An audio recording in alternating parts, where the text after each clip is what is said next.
Bom, boa noite a todos.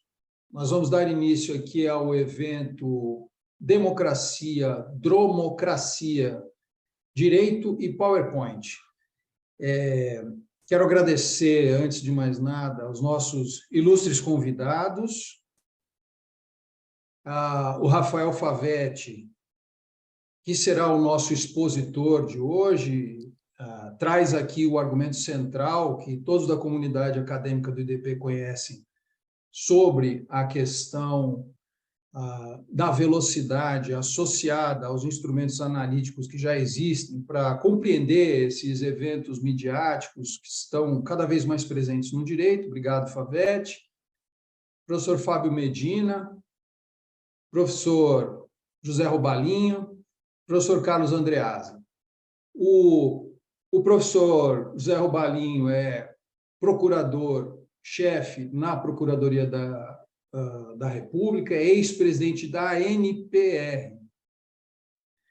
O professor Fábio Medina, advogado, foi ministro da AGU e é também doutor em Direito Administrativo pela Complutense de Madrid. O Carlos Andreasa é jornalista, âncora da Rádio CBN, colunista do Jornal Globo. Eu estou aqui fazendo, meus caros, uma brevíssima introdução, posto que o currículo de todos é extensíssimo, e eu estou bem aqui do aproveitamento do tempo da forma melhor possível, fazendo apenas uma introdução brevíssima. Nós combinamos que esse nosso encontro deverá ser uma conversa, claro que uma conversa sempre balizada em termos analíticos, técnicos, teóricos, tanto do ponto de vista interno do direito, quanto, no caso do Andreasa, uma visão de quem tem um conhecimento e uma experiência extensíssimos acerca dessas questões a partir do jornalismo, para que nós possamos trazer, portanto, luzes a esses eventos sobre os quais o Favetti falará, e que exemplificam, talvez, algum movimento mais amplo do que vem ocorrendo na sociedade brasileira, e talvez a sociedade brasileira seja um exemplo de alguma coisa que vem ocorrendo no Ocidente, com alguma frequência e intensidade, e que precisa ser trazido à sociedade civil, aos espaços de deliberação públicos, à esfera pública, para que nós possamos compreender, analisar, compreender e lidar com essas questões. Então, novamente reiterando meus piorados agradecimentos aos nossos convidados, ao Favetti, eu vou passar aqui pela dinâmica proposta e acertada com os convidados, ao Favetti, para que faça uma breve introdução acerca daquilo que é o problema central que ele percebe como importante, e traz na sua tese, e, na sequência, o professor Fábio Medina, em seguida, o professor Robalinho e o professor Andreasa. Nós fazemos dessa maneira, mas, de novo, é uma interação não acadêmica, por assim dizer. Ou seja, a gente vai fazer uma conversa para poder avançar na compreensão dessas questões. Então, Favetti, eu te passo a palavra. Obrigado, professor Roberto, obrigado a todos, ministro Fábio Medina, Robalinho, nosso digno representante de sempre do Ministério Público Federal, e meu amigo Carlos Andreasa, um dos maiores comunicadores do país. É uma alegria dividir alguns pensamentos com vocês, e a ideia central é debatermos, no fundo, qual o grau de civilidade que nós temos para agentes de Estado, e também como isso se comunica, como isso se relaciona com pessoas que são réus e são investigadas, e como todo esse debate de processo penal, direito administrativo, o Estado, se relaciona com a nação nos tempos atuais. A ideia da democracia, ela tem ou não tem, ela sofre ou não sofre impactos do que a gente chama de dromocracia. Então, para quem não ouviu ainda esse termo de dromos, de velocidade, a tese, professor Freitas, é que o atual estágio de como a gente se fala com os outros, da relação, desse Zoom e etc., o atual estágio impõe mesmo uma velocidade diferenciada às instituições e também ao direito. E qual é o grande ponto? O ponto é legítimo aos agentes operadores do direito deixarem questões, pressupostos básicos, premissas jurídicas para adentrar no que nós chamamos de dromosfera, que é esse cenário, é esse locus, é esse espaço-tempo de diálogo cultural cyber, cultural rápido, cultural veloz. Logo, a grande pergunta que está para todos aqui é: qual o impacto da velocidade no Estado? Qual o impacto da velocidade no direito? Esse impacto é sempre bom? Eu digo isso, professor Freitas, porque a imensa maioria dos trabalhos acadêmicos, das falas que se tem acerca de velocidade de direito, são sempre ufanistas. São sempre no sentido que é bom, é muito bom, né? Logo, o que nós oferecemos neste debate é talvez uma crítica na prateleira de velocidade de direito, uma crítica de que possa ter alguns momentos não bons. E aí, a primeira situação é ter consciência desses momentos não bons, ter consciência desses momentos negativos. A segunda questão é como melhorar, é como aprimorar essa situação. E, por fim, é óbvio que também trabalhamos a ideia da comunicação, porque tudo na velocidade tem como o grau do veículo da velocidade é a comunicação, é a comunicabilidade. E daí que, dentro da dromosfera, o direito entra através de agentes que a gente chama de dromoadaptados. Por que dromoadaptados? Porque têm a consciência da velocidade e usam a velocidade para valer o seu papel institucional. E, a partir daí, essa dromoadaptação desses agentes de Estado, de certa forma, desviam do direito ortodoxo. Estamos num cenário, para quem está ouvindo isso aqui, não hoje, estamos num cenário de discussão, por exemplo, uma pausa, né, sobre ortodoxia e heterodoxia na economia. Há uma ortodoxia e heterodoxia também no direito. Há um desvio da ortodoxia no uso não ortodoxo da velocidade por agentes de Estado para fazer valer os seus objetivos institucionais. A grande pergunta também fica: isso é um fanatismo? Isso é fanaticamente orientado? E também, e aí talvez o maior grau de crítica que eu proponho, né, é o caráter daquilo que Umberto Eco chama de fascista. Por que fascista? Fascista não é aquele termo da Itália da década de 30, ok? Então é preciso explicar o que Umberto Eco trata de fascismo, né? Que é um fascismo permanente, ele chama de urfascismo. É basicamente a ideia de que há um inimigo do povo. Este inimigo do povo, dos anseios do General Will de Rousseau, esse inimigo do povo merece ser tratado como adversário do povo mesmo, inimigo do povo. E o inimigo está diante de uma guerra, porque é inimigo. E se é uma guerra, ele pode ser morto. E aí, portanto, essa esfera dromosférica, dentro da dromocracia, promove o que nós chamamos de um linchamento dentro dessa dromosfera. E o nome é dromojustiçamento. Então, o dromojustiçamento é basicamente uma ideia de cenário de guerra contra um inimigo, utilizado por agentes de Estado que têm competência para tal. Isso é importante, isso difere de todas as outras, de lawfare, de tribunal de exceção. Não, ele tem competência para tal, mas ele se utiliza desse canal de comunicabilidade com a dromosfera para imprimir a sua percepção de dromocracia e fazer o que se chama de morte civil, né? A morte simbólica deste inimigo. E é isso que importa nessa dromosfera. É um debate interessante, é um debate novo, relativamente novo no direito. Só para quem está nos vendo ou ouvindo agora, Isso vem de Paul Virilio, que Paul Virilio não é um autor muito conhecido no direito porque ele é arquiteto.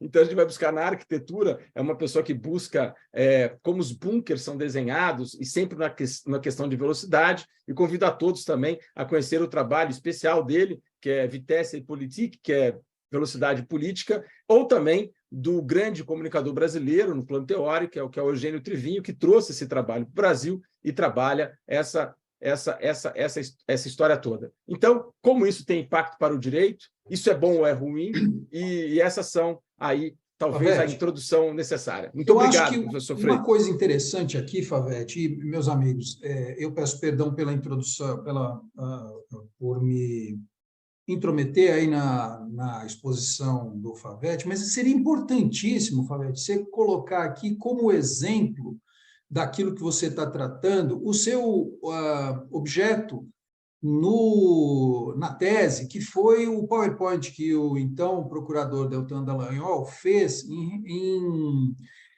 com o objetivo de apresentar numa entrevista coletiva o argumento que então deu supedâneo à acusação do então ex-presidente, hoje presidente Luiz Inácio Lula da Silva, e aquela estratégia de apresentação representa um pouco daquilo que você argumenta que seja a introdução de uma dinâmica de justiciamento a partir dos instrumentos que permitem a velocidade ser implementada naquele contexto. Você podia falar um pouquinho disso, só para os nossos amigos que vão produzir análise poder, inclusive, ancorá-la nesse exemplo prático.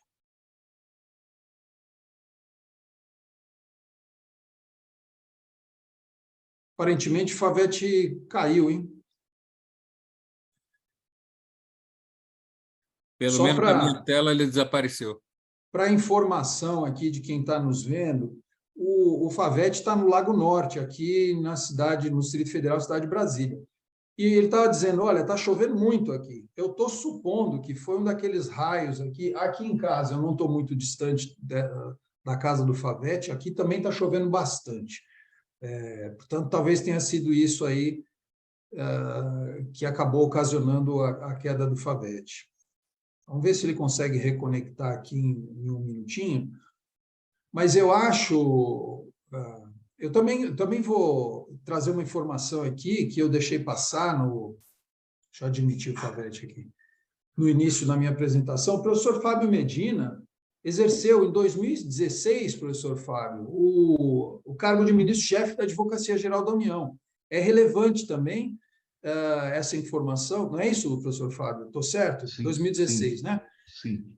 2016. Então, vejam, meus caros, a cronologia e as posições de cada um em relação àqueles eventos todos que sacudiram o país, né? Favete, então, nós imaginamos que tenha sido aquele raio, né? Foi. Aqui eu estou no Lago Norte, em Brasília, está chovendo para caramba. E aqui eu acabei de falar isso.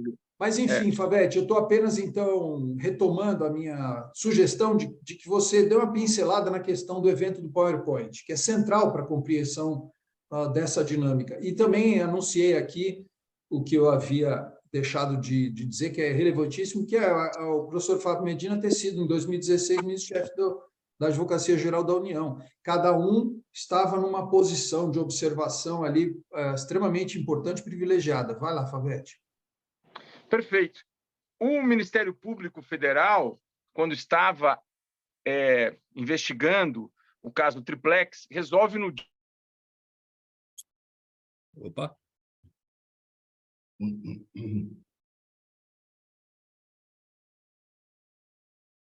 Eu acho que deu Caiu problema. Acho que deu problema, Roberto.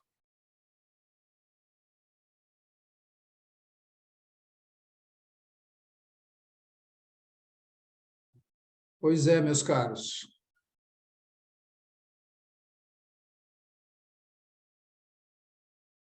Deixe-me ver aqui. Acho que o Andreasa travou, não, né? Não. Estava só parado mesmo. Favete caiu de novo. Vamos lá. Vamos seguir. O seu microfone está fechado, Favete. Bom, então, o evento PowerPoint foi aquela apresentação em PowerPoint do representante do Ministério Público Federal à época, que ficou bastante conhecida, e a tese é que ele utiliza daquele espaço de comunicação para fazer uma condenação imediata dentro da dromosfera, que a gente já explicou, do réu da época. Isso gerou uma ação civil por parte de Lula contra Deltan, e o mote da nosso interesse de pesquisar esse assunto foram as palavras e os fundamentos do ministro Luiz Felipe Salomão, que disse o abuso de direito em uma sociedade midiática. E aí que a gente foi pesquisar, olha, o que é uma sociedade midiática para o direito? Como é que a gente consegue compreender a sociedade do espetáculo? Que ele também utiliza a ideia da sociedade do espetáculo. Quando nós vamos ler o acórdão, ele fala sociedade do espetáculo basicamente no fim do voto, ele só traz isso. Sociedade do espetáculo, ele aparece na ementa, mas ele não trabalha a sociedade do espetáculo. Portanto, achamos que é uma tarefa de todos que gostam de pesquisar esse assunto, pesquisar o que é, e através da sociedade do espetáculo a gente compreendeu o evento PowerPoint como um evento de dromojustiçamento. Acho que é isso, professor Freitas.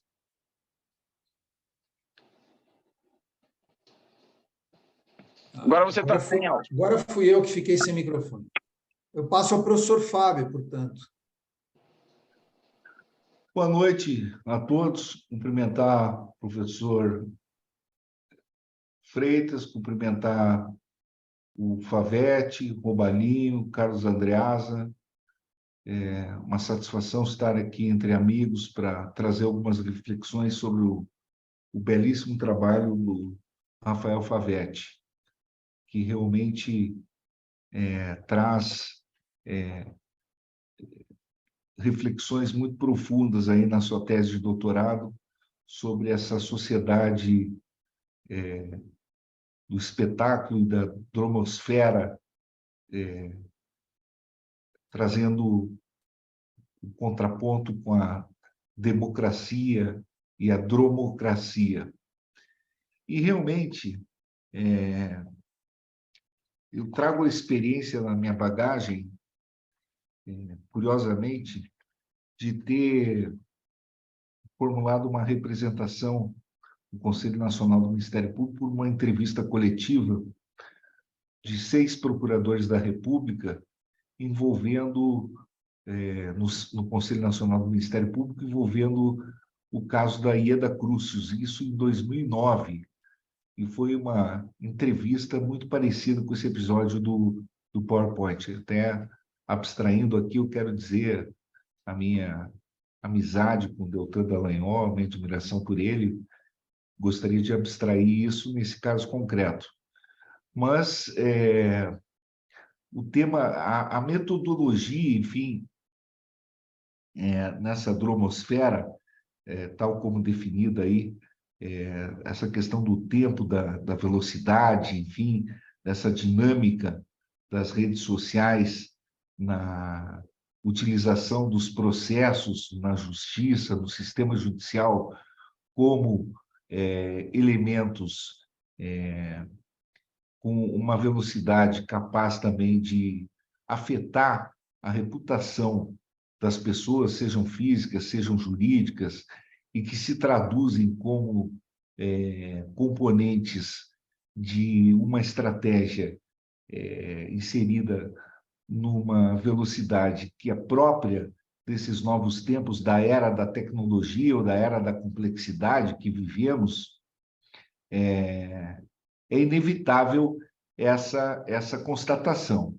Então, portanto, nesse contexto que se define como dromosfera ou como dromocracia, realmente há uma necessidade de adaptação a esses novos tempos. Isso não serve apenas para definir a era da Lava Jato, também serve para definir esses novos tempos em que agora são alvos da fúria do judiciário os golpistas, os que praticaram os atos definidos na lei dos crimes contra a democracia, contra o Estado Democrático de Direito.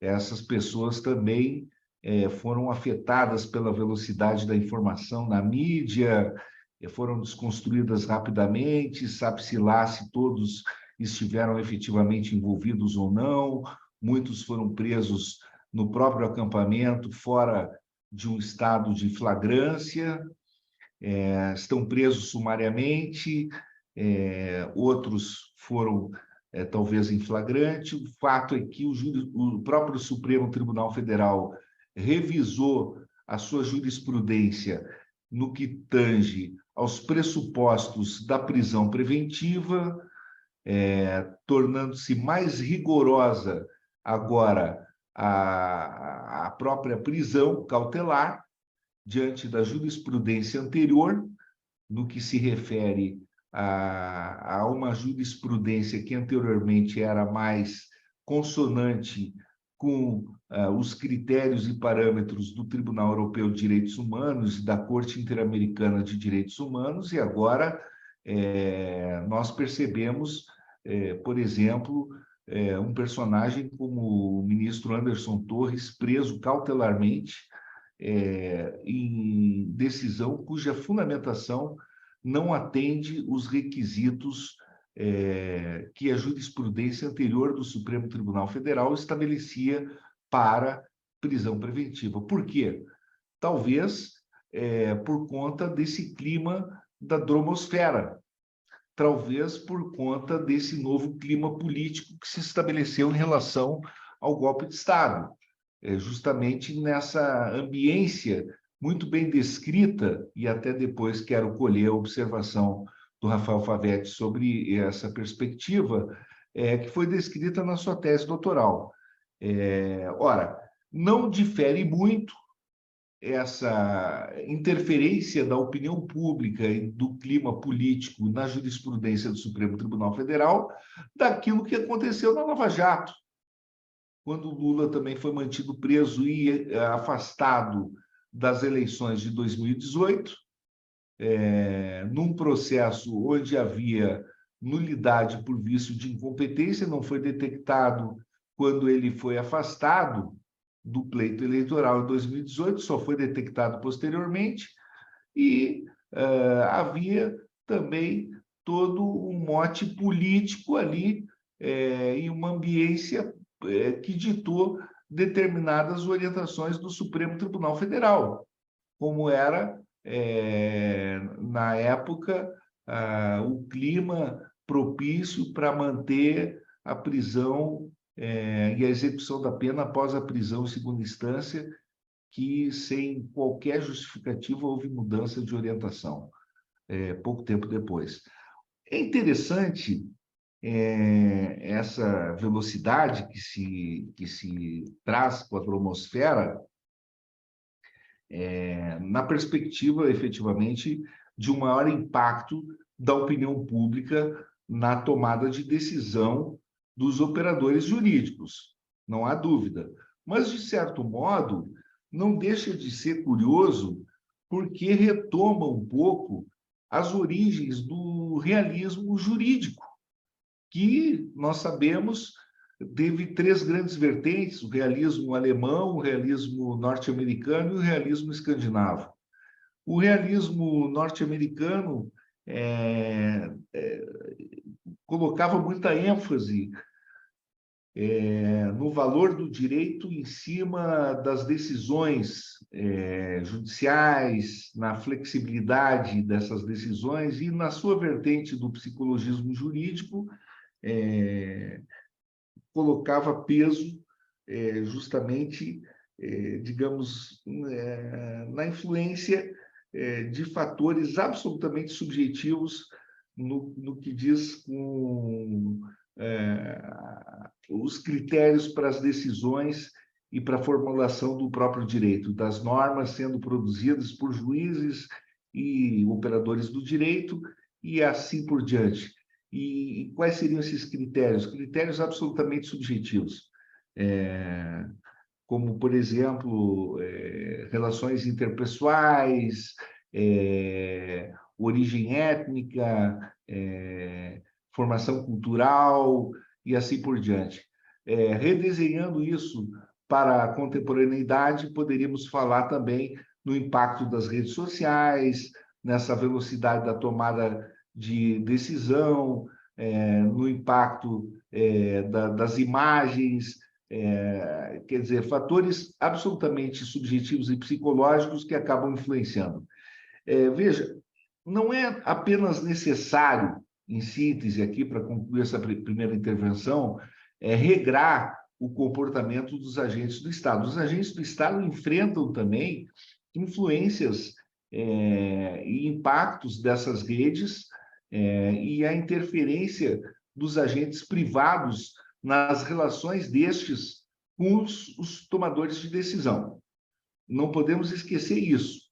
Os agentes privados se relacionam com os tomadores de decisão e os agentes públicos também têm que atuar para exercer alguma influência. Então, o poder econômico exerce influência também.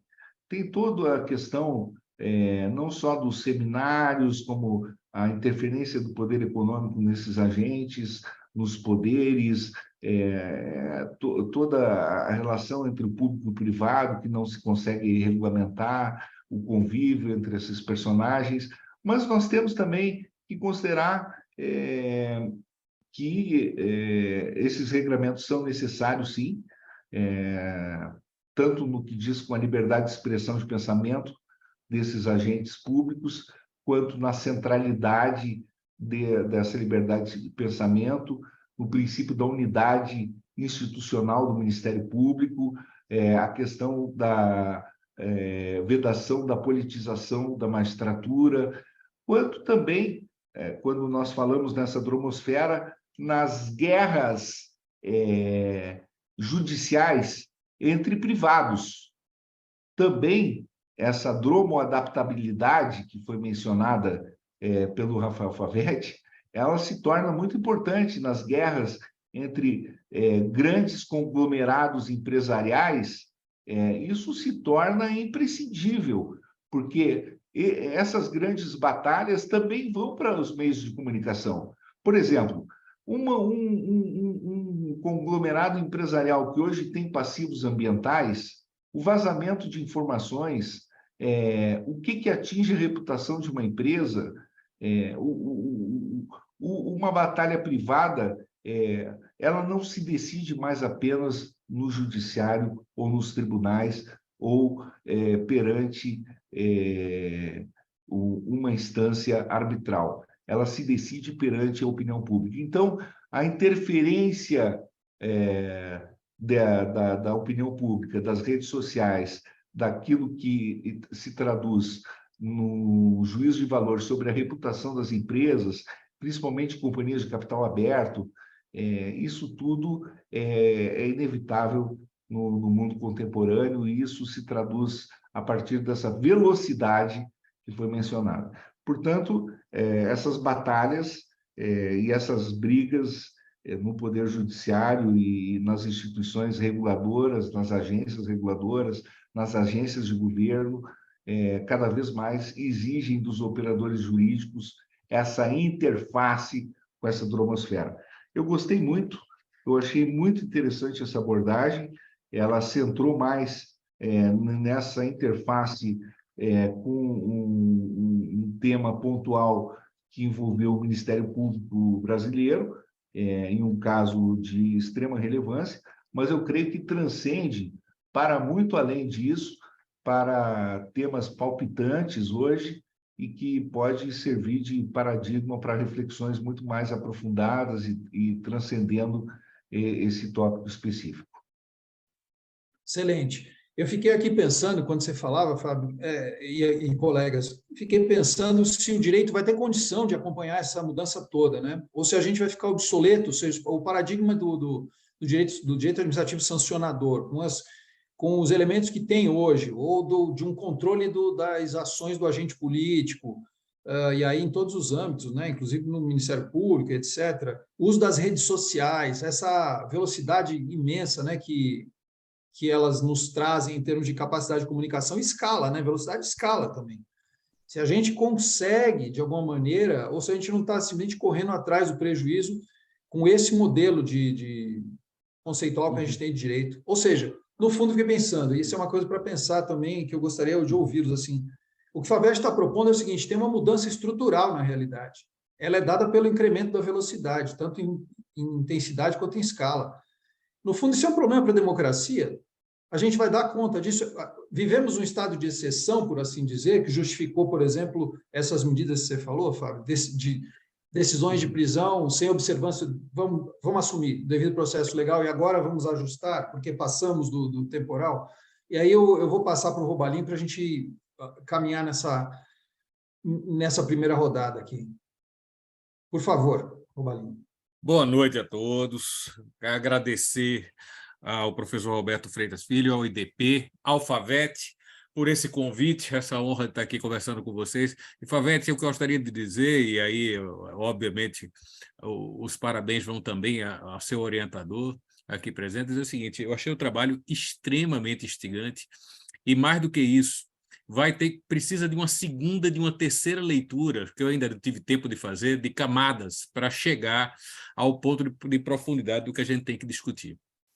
Eu talvez tenha sido trazido aqui, como você bem brincou, para fazer um contraponto. Vou fazer de algumas coisas, mas eu quero dizer o seguinte, que no final, e já começo aí, antes de começar, de falar rapidamente alguns contrapontos, dizer que, ao final, eu concordo com a sua tese. Eu acho que não apenas o dromojusticiamento é um problema que nós temos que enfrentar, e que é muito mais amplo, como que naquele caso específico houve um dromojusticiamento. Mas eu queria fazer, de início, algumas reflexões, não de contraponto, mas, como você falou, e nem propriamente de crítica do ponto de vista de uma tese de direito, porque, cá entre nós, de comunicação, de ciência política, porque você passa por isso tudo e passa com brilho. Porque na academia o ponto central está mais do que defendido e nada do que eu vou falar aqui atrapalha, tá? Mas eu queria só fazer algumas pontuações que são até de quem conhece a situação muito de perto, eu posso dar os depoimentos que até ultrapassam a academia.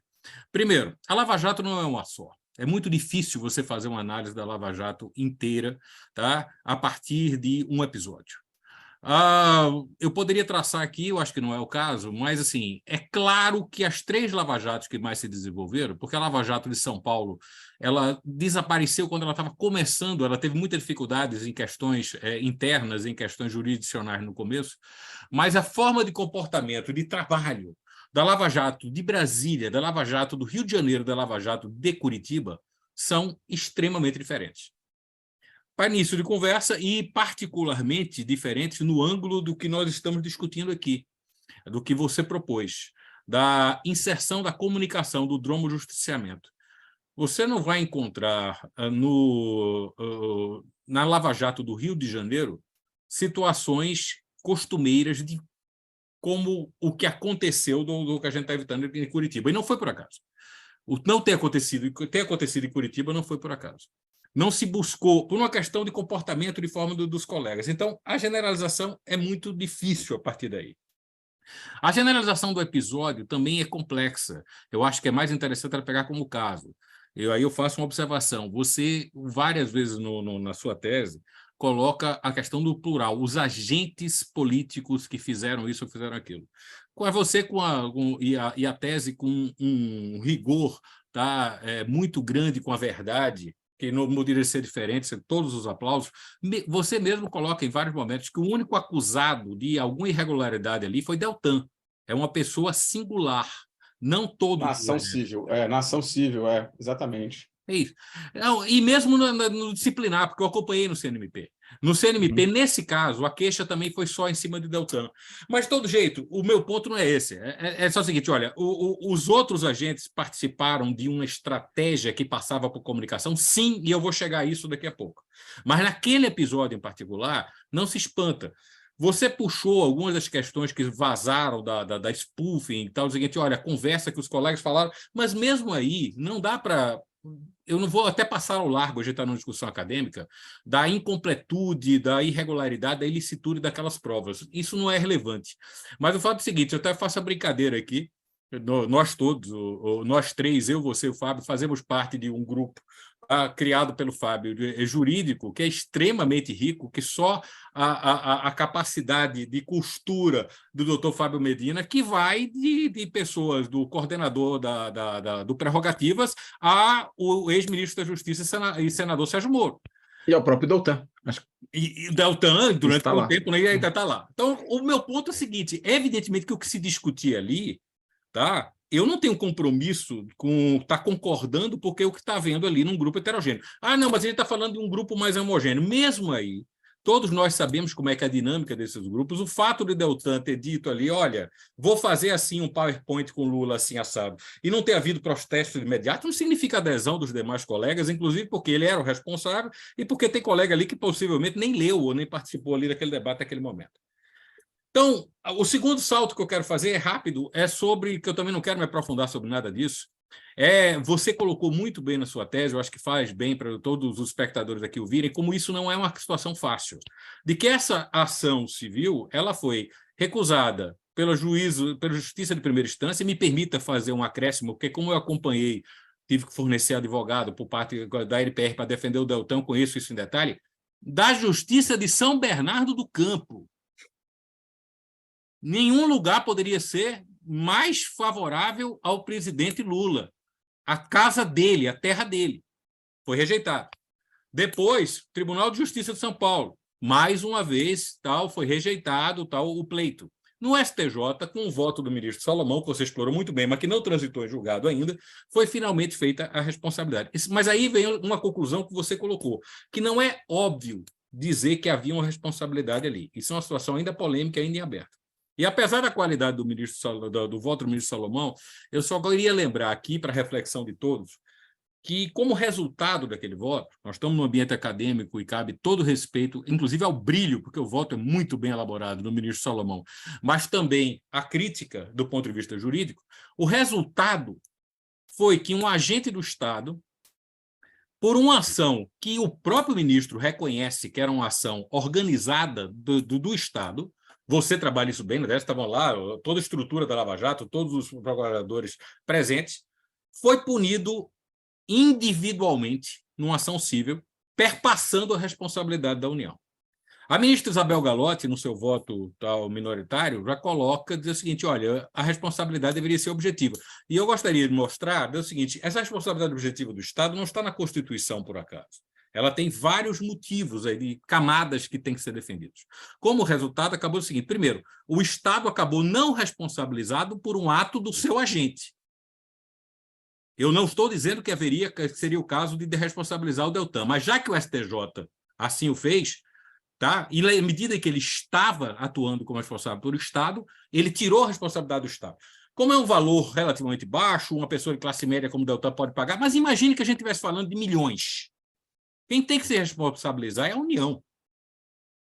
Como disse a ministra Isabel Galotti, isso não significa não responsabilizar Deltan, porque, uma vez que foi colocada ali a culpa de Deltan, é a obrigação do Estado depois perseguir o Deltan para dizer, olha, você vai ter que ser punido, mesmo, e se você saiu, não está mais, você não é mais procurador, agora você é deputado federal, lamento, mas você vai ter que ressarcir a União do que eu tive que pagar aqui. Tá? Então, e do ponto de vista dos agentes de Estado, um agente do Estado que errou, o próprio Deltan, quando ainda estava dentro da carreira do Ministério Público, reconheceu em algumas entrevistas que errou naquele momento.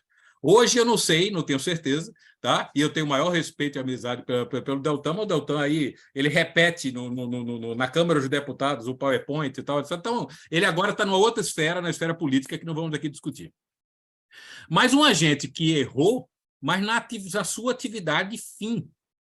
E aí você condena com o peso de que está sendo condenado no momento em que ele atacou o maior líder popular da história do país.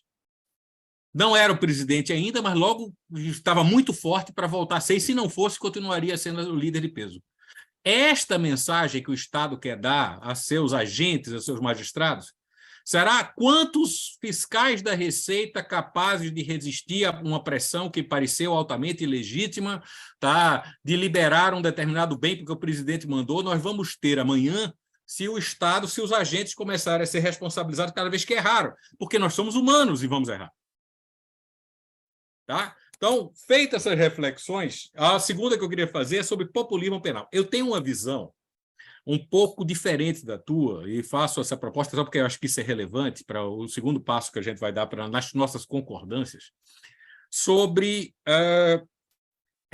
esse conceito de que o direito penal crescendo, o direito penal sendo chamado pela sociedade, eu estou necessariamente negativo. E isso não é novo, né? É engraçado, porque eu também trabalhei com Silva Sanches na minha dissertação de mestrado que eu defendi na UNB em 2005. Você vê que há 20 anos atrás eu já estava com um olhar desse, e tem um olhar um pouco diferente do seu, porque, na verdade, o que é que eu entendo? E a gente poderia aqui falar horas sobre isso, não é o caso, mas só para fazer uma reflexão. A sociedade, hoje, a sociedade globalizada, tá? É um conceito que a gente vem dos anos 60, é uma sociedade não só de maior risco, porque você tem uma série de produtos e de coisas que atingem milhões de pessoas ao mesmo tempo, como uma sociedade de maior percepção de risco. Eu posso ficar... Antigamente, havia uma chacina, sei lá tá? Num país asiático, no Vietnã, e eu ia saber disso se soubesse pelos livros de história 20 anos depois. Hoje, com a sociedade globalizada, eu sei no dia seguinte, e no dia seguinte eu me sinto inseguro porque na minha casa, porque pode entrar um bandido do mesmo jeito que entrou lá do outro lado do mundo. Esta percepção não é algo negativo, isso é algo natural, com que as democracias têm que lidar. A outra situação que eu quero te colocar, e isso não é contraditório com o teu trabalho, muito pelo contrário, aumenta o problema do dromojusticiamento, é de que o direito penal foi chamado crescentemente a entrar, e aí, inclusive, pelos lados assim, mais da política mais popular e mais de esquerda. Então, o direito penal, eu sou contra o termo punitivista, eu acho que, com todo respeito, ele não retrata o que deveria e chega a uma generalização onde não devia, mas eu acho cômico, ou pelo menos assim, paradoxal, quando tem, em alguns momentos, o seguinte: olha, eu sou contra o direito penal ser muito rigoroso, tal, mas na hora que eu tenho um ataque ao meio ambiente, que eu tenho índios sendo dizimados, que eu tenho uma situação de agressão às mulheres, o país que mais agride mulheres no mundo, aí o direito penal é chamado a agir. A minha interpretação disso, eu estou falando isso porque eu acho isso legítimo. É legítimo e é democrático que a sociedade chegue e diga: isso são bens jurídicos, tal, que devem ser defendidos, e o direito penal tem que ser chamado a defendê-los também. E aí a situação fica mais complexa. Tá? Tem algumas situações de situações coletivas e tal, que exigem uma formulação diferente de direito, tá? E outras, tá, em que o problema não é esse, mas o problema é objetos novos que exigem uma formulação que não cabe dentro do direito clássico.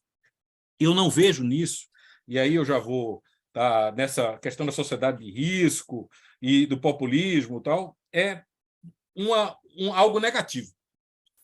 Mas, sem dúvida nenhuma, acentua, e aí agora eu já parto para minhas observações finais, de fazer uma reflexão, acentua e aumenta ainda mais a qualidade da tua reflexão sobre o dromojusticiamento e até do episódio específico que aconteceu, tá, do PowerPoint. Porque aí, vamos lá, nós estamos juntando isso com um direito penal que foi chamado democraticamente a atuar em várias áreas, tá?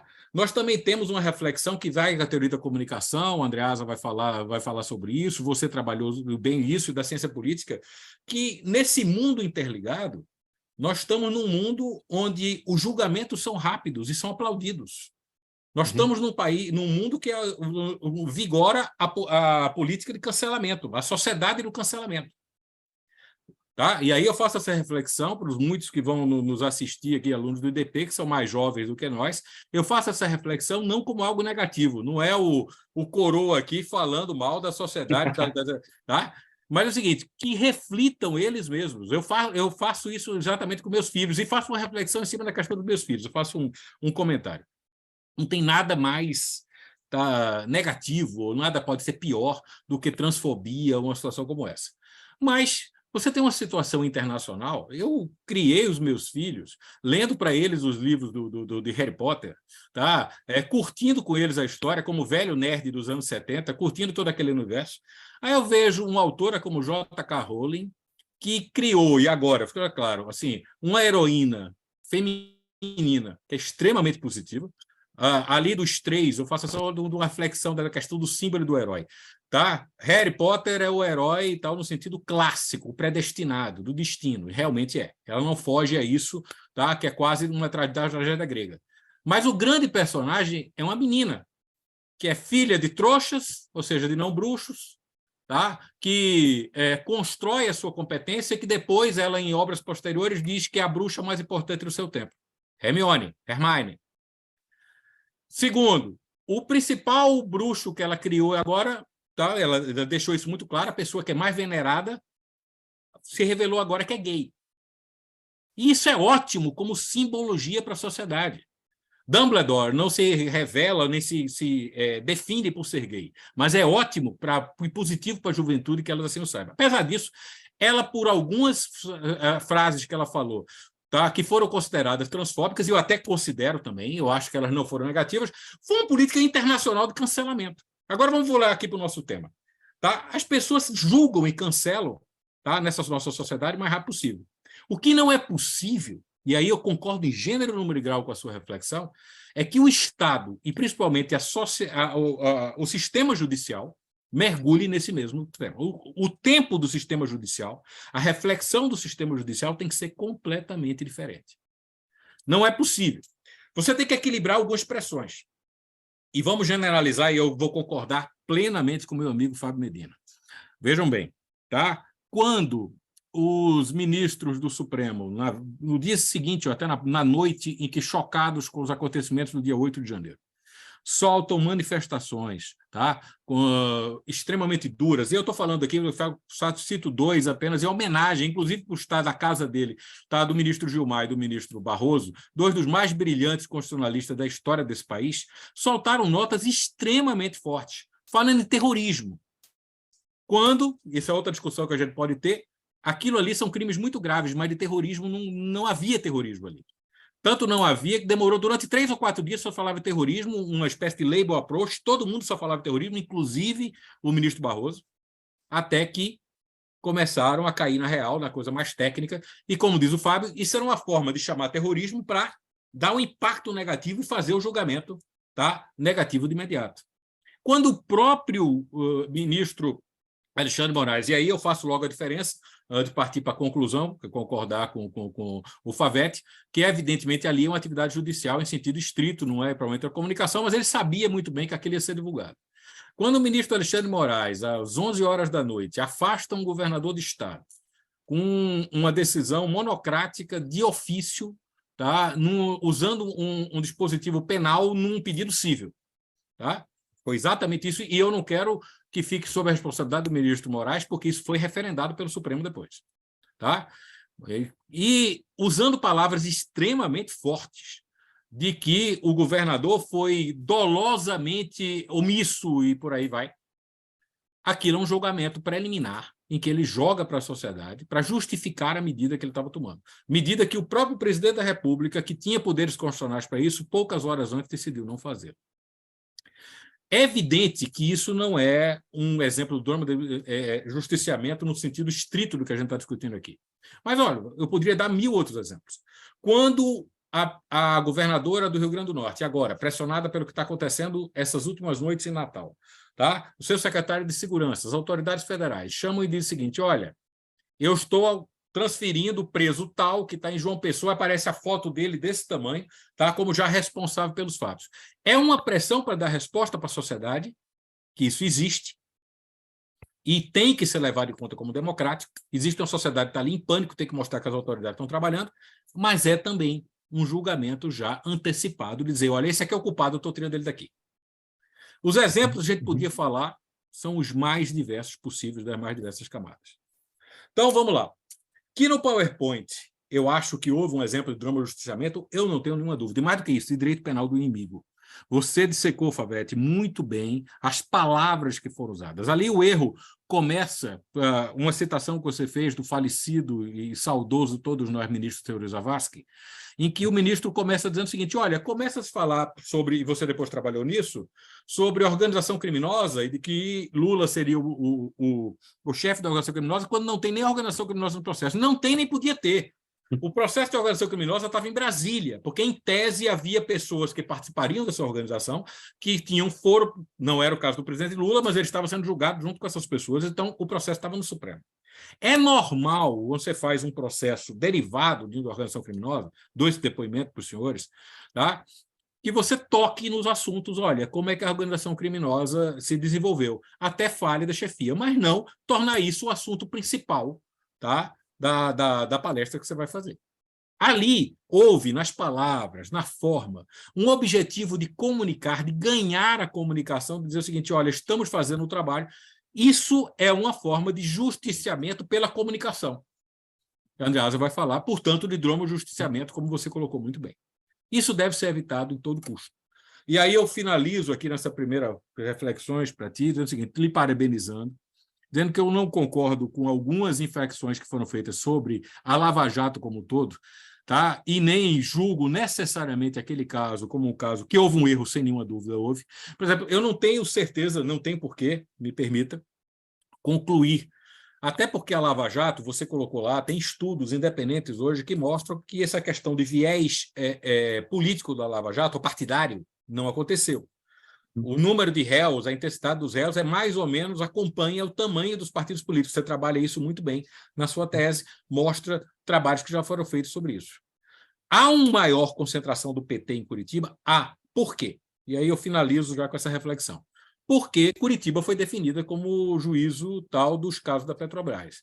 E essa definição, essa é a outra reflexão que eu faço para ti, é o seguinte, sim, teve a participação do Ministério Público, óbvio, foi o Ministério Público que começou as investigações ali, mas, ao fim e ao cabo, foi feita pelo Supremo Tribunal Federal, no âmbito de um habeas corpus, julgado, obviamente, por iniciativa da defesa de Paulo Roberto Costa, em 2016, no plenário, tá? Com tendo como relator o ministro Dias Toffoli.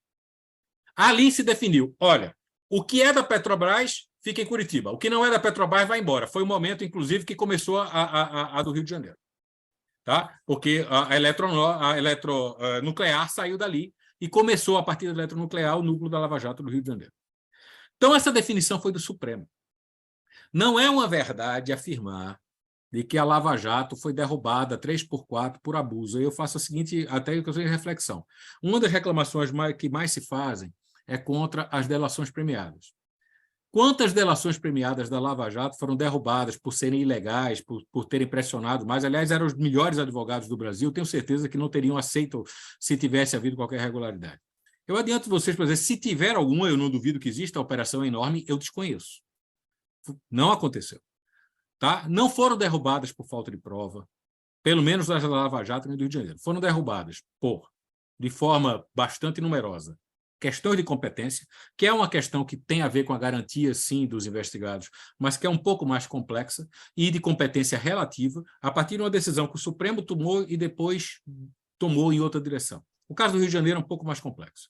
Vamos ficar agora em Curitiba, que é o objeto. E o caso do presidente Lula, em particular, houve uma decisão de suspeição, que é uma irregularidade muito mais grave. Não há nenhuma dúvida.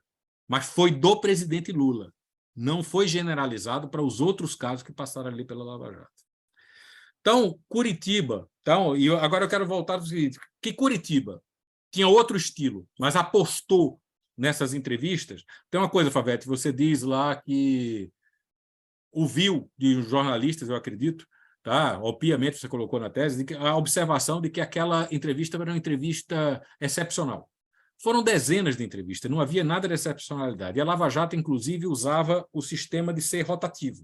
Tá? Então, não eram os mesmos procuradores, algumas vezes tinha mais delegados, outras vezes tinha menos delegados. Aquela estava com todos eles por conta do presidente Lula, porque se achou que se estava processando um agente político de tal importância que, para eles, chefe de determinado crime, que eles chamaram a todos. Mas houve várias entrevistas.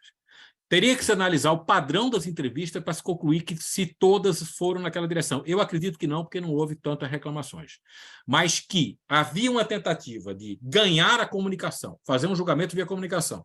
E aí eu acho que vai ficar, vou devolver a palavra, já falei muito, inclusive um bom gancho para o Carlos Andreasa começar. Em Curitiba, em particular, de uma relação de soltar informações, muitas informações, para alimentar o tempo todo, e com isso tá? Criar um clima favorável para o julgamento, isso é inegável. E que, naquele caso em particular, houve um tropeço de lidar com conceitos que se aproximam do direito penal do inimigo, com palavras que eram inadequadas, e, portanto, com um dromojusticiamento no sentido clássico, no sentido preciso que você bem definiu, isso também eu não tenho dúvida. Tá? Foi uma falha ali do Estado, tem que ser refletida. Então, é isso. Dizer o seguinte, essa questão do tempo é uma questão fundamental, o dromojusticiamento é algo que perpassa, vai além da questão do sistema de justiça. O sistema de justiça tem que refletir para não aderir acriticamente a este modelo, tem que trabalhar com a necessidade de informar, mas não pode embarcar no julgamento precoce. O tempo é diferente, os direitos são diferentes, não existe direito penal. Eu sou um penalista que defende o direito penal duro, um direito penal que busque a reparação para a sociedade, mas ele não existe nenhum direito penal justo ou duro que não respeite os direitos, que não respeite o contraditório, que não respeite o direito de defesa, as falas da defesa, tá? E que, portanto, só possa concluir depois de um julgamento justo. Obrigado, doutores. Favete, parabéns de novo, tá? A você, a sua banca, seu orientador. O trabalho é extremamente instigante. Vou ter que fazer uma segunda e uma terceira leitura para chegar a mais conclusões ainda. Obrigado, Paulinho.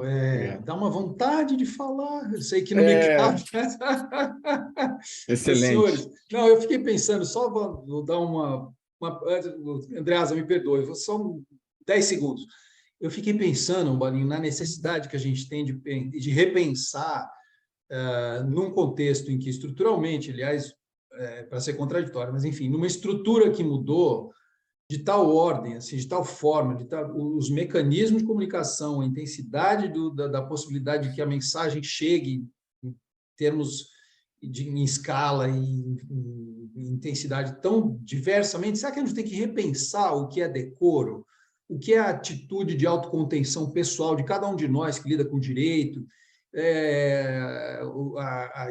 o sistema de justiça, especialmente os órgãos de polícia, pensar o decoro, porque parece uma coisa boba, né? A gente fala, o decoro parece sempre uma coisa assim um pouco piegas, um pouco boboca, mas assim o quanto normativo é o fato de um sujeito numa situação de poder, e eu estou pensando no executivo, presidente da República e ministros, tal, cada uma palavra, né? E o efeito pragmático dessa Twitter, ação. solta um Twitter e condena o sujeito. Exato. Assim, o quanto o decoro não é aí talvez um tema para a gente pensar internamente, né, no sistema de justiça. Desculpa, Andreasa, te passo a palavra. Favete, segura aí para você depois responder. Andreasa, por favor. Senhores, boa noite, muito obrigado pelo convite. Eu fico honrado. Rafael Favete é meu amigo fraterno e uma referência. Eu não preciso falar mais nada sobre Medina e Robalinho, que acompanham. Eu não sou professor, professor Roberto Freitas Filho, eu não sou professor mesmo, mas eu estudo. Eu sou um estudioso do direito. Eu acho, inclusive, se eu pudesse voltar no tempo, nada impede que eu o faça no futuro, eu teria estudado direito. E talvez estivesse fazendo a mesma coisa na atividade jornalística. É impressionante como, ao trabalhar ou tentar trabalhar seriamente no ambiente da comunicação, da imprensa especificamente, se você estuda para tentar preencher lacunas, o direito se apresenta permanentemente. Eu ouvi isso há muitos anos do Armínio Fraga, de outra atividade, da economia. Eu era estudante ainda, entrevistando ele na faculdade, isso nos anos 90. Ele tinha acabado de sair da presidência do Banco Central. Perguntei o que ele lia. Ele falou: leio direito, cara. Ele era um grande economista e lia direito, porque lia direito sobre direito, né? E aquilo me marcou muito, e com o tempo ficou claro que seria incontornável. Então, eu digo isso porque, ouvindo os mestres todos, eu fiquei muito instigado com muitas questões que se apresentaram, mas eu, obviamente, não vou tratar aqui de direito, eu vou tratar, aliás, Robalinho tratou brilhantemente disso, o tempo todo perpassando a sua fala, da comunicação, da linguagem. O trabalho do Favetti explora muito criticamente a dimensão da comunicação, a dimensão da linguagem e do uso das palavras. Robalinho falou sobre o episódio do PowerPoint e especificamente das palavras escolhidas naquela ocasião. As palavras têm um peso muito grande, um peso condenatório muito grande. Eu, por exemplo, que faço rádio diariamente e falo, portanto, para milhares, eventualmente milhões de pessoas, semanalmente para milhões de pessoas, eu faço um exercício diário de contenção. Vocês falaram aí em autocontenção. Eu faço um trabalho permanente de contenção porque a linguagem jornalística, e não creio que tenha sido sempre assim, eu acho que a dromosfera impôs a velocidade, a necessidade de ser observado e de chamar a atenção, é muito importante essa dimensão de chamar a atenção, impôs que nós, jornalistas, de modo geral, usássemos palavras agressivas para se referir aos nossos objetos, para nos referir aos nossos objetos.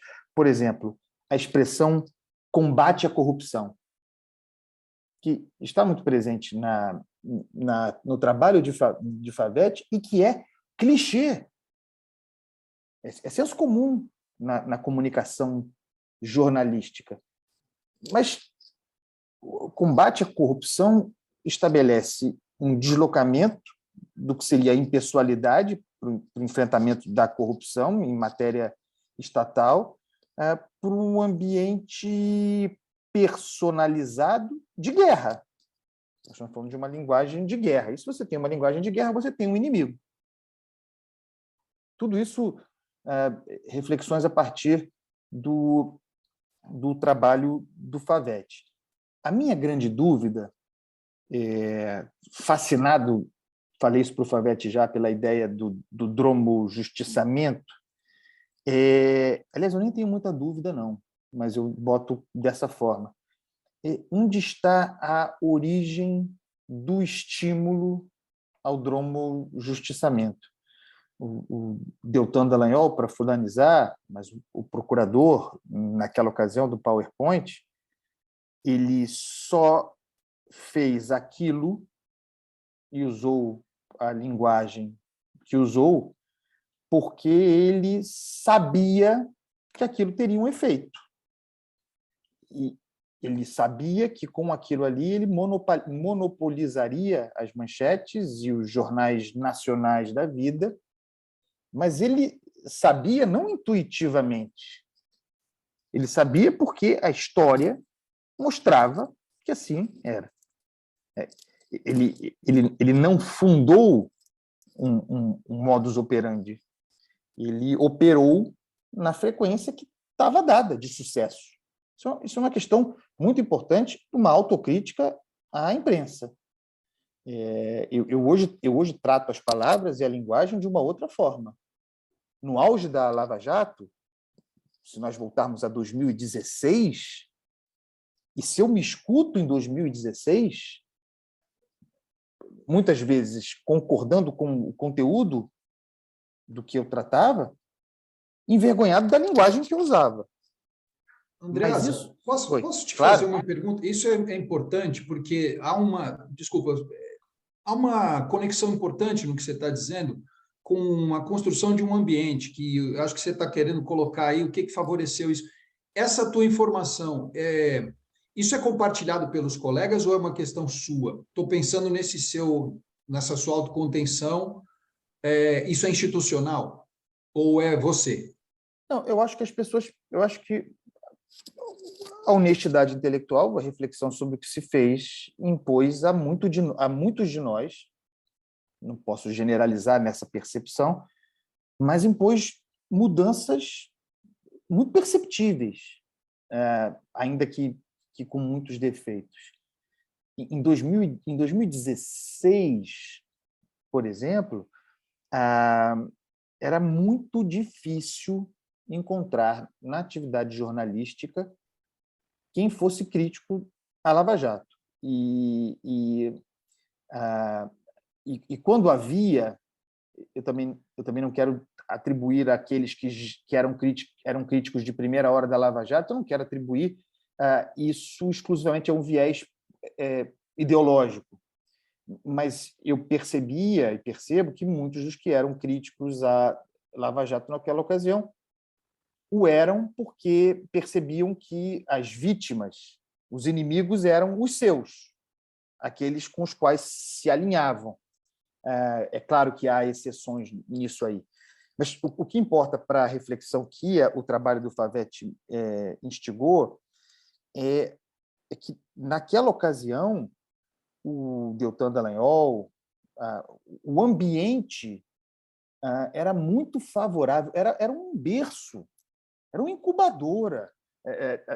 A imprensa, a mídia brasileira pedia aquilo. Sejamos bastante francos aqui.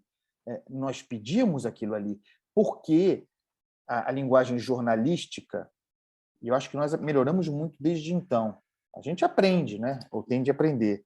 A linguagem jornalística, em um determinado momento, especialmente em rádio e televisão, ela se confundiu perigosamente com entretenimento, com a ideia de espetáculo.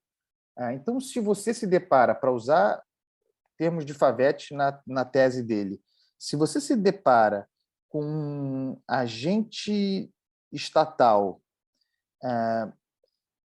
que se apresenta para um justiçamento, marcando hora para narrar um roteiro de sangue, com um justiçamento ali, quer dizer, exposto e numa construção muito simples, mas muito objetiva, em que tudo levava a Lula, nós embarcamos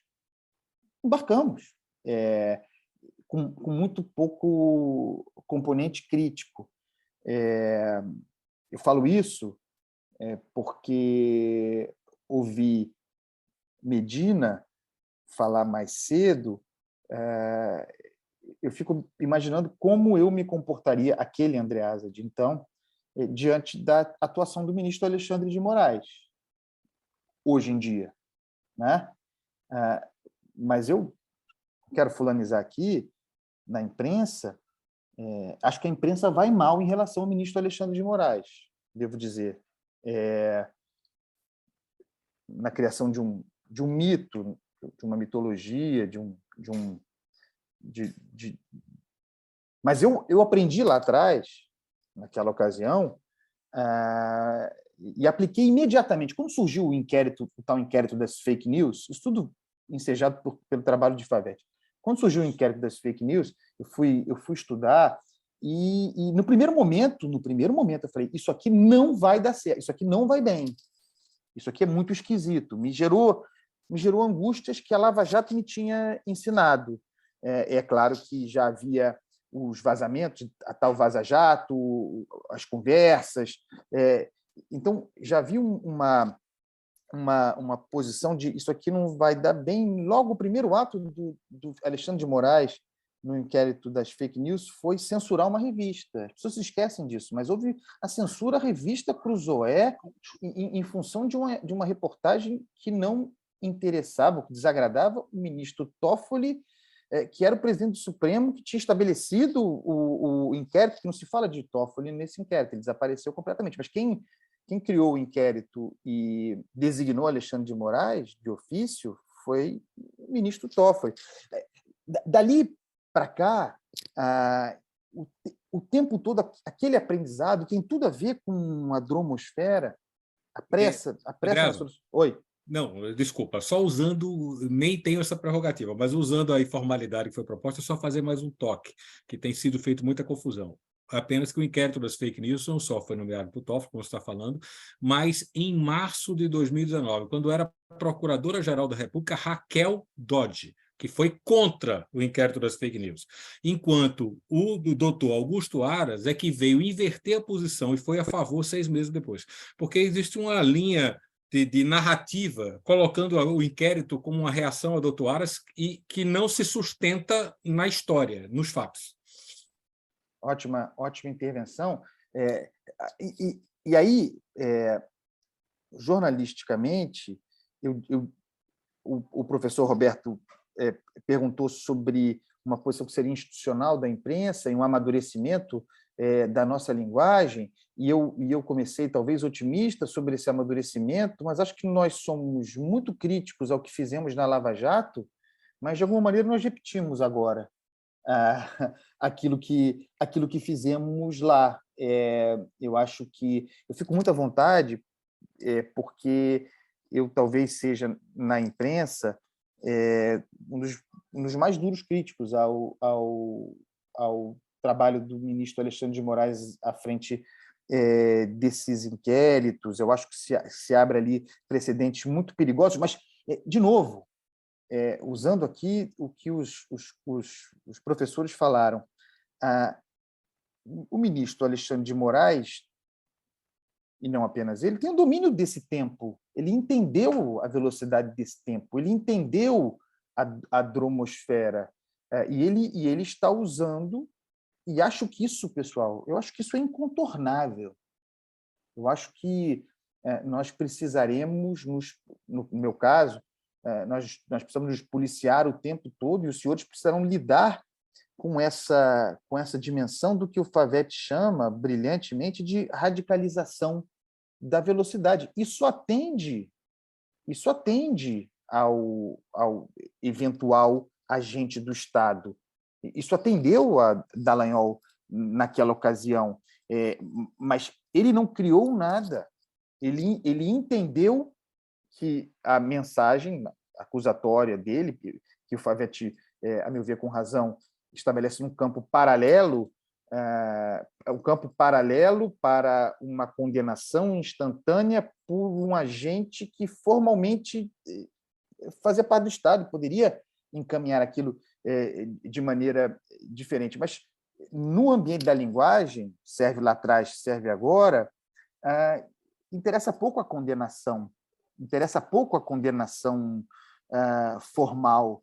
E para a imprensa, para a linguagem jornalística, essa violência sutil, para usar outra expressão do trabalho do Favete, essa violência sutil é muito interessante, porque tem esse oxímoro, né? Ela é violenta, mas, ao mesmo tempo, sutil. E a sutileza amortece a violência e, portanto, serve bem ao ambiente jornalístico, mas não deixa de ser uma violência. Eu volto à ideia de combate à corrupção. A expressão combate à corrupção está presente diariamente na imprensa, mesmo diante da debacle da Lava Jato, e a imprensa largou a Lava Jato, né? Com exceções, a imprensa, da mesma forma que se projetou a Lava Jato, uma espécie de relação simbiótica, a imprensa hoje não fala mais da Lava Jato, mas a ideia de combate à corrupção, o uso da expressão combate à corrupção, que eu considero muito ruim, né? Eu tenho tentado evitar essas palavras de guerra, porque isso leva para um campo de briga de rua, que eu considero perigoso no debate público, mas o combate à corrupção está aí. A forma como muitas vezes se trata de problemas complexos do direito, do ambiente de trabalho dos senhores, sem estudo, no ambiente da velocidade radicalizada, eu vejo frequentemente, diariamente, as pessoas tratando na imprensa, condenando, atacando, sem qualquer base, incorrendo no que também vai banalizado aí, chamado de criminalização da política, de que o Favete também fala no trabalho dele. Aí a reação não, mas não existe criminalização da política, são os políticos que se criminalizam.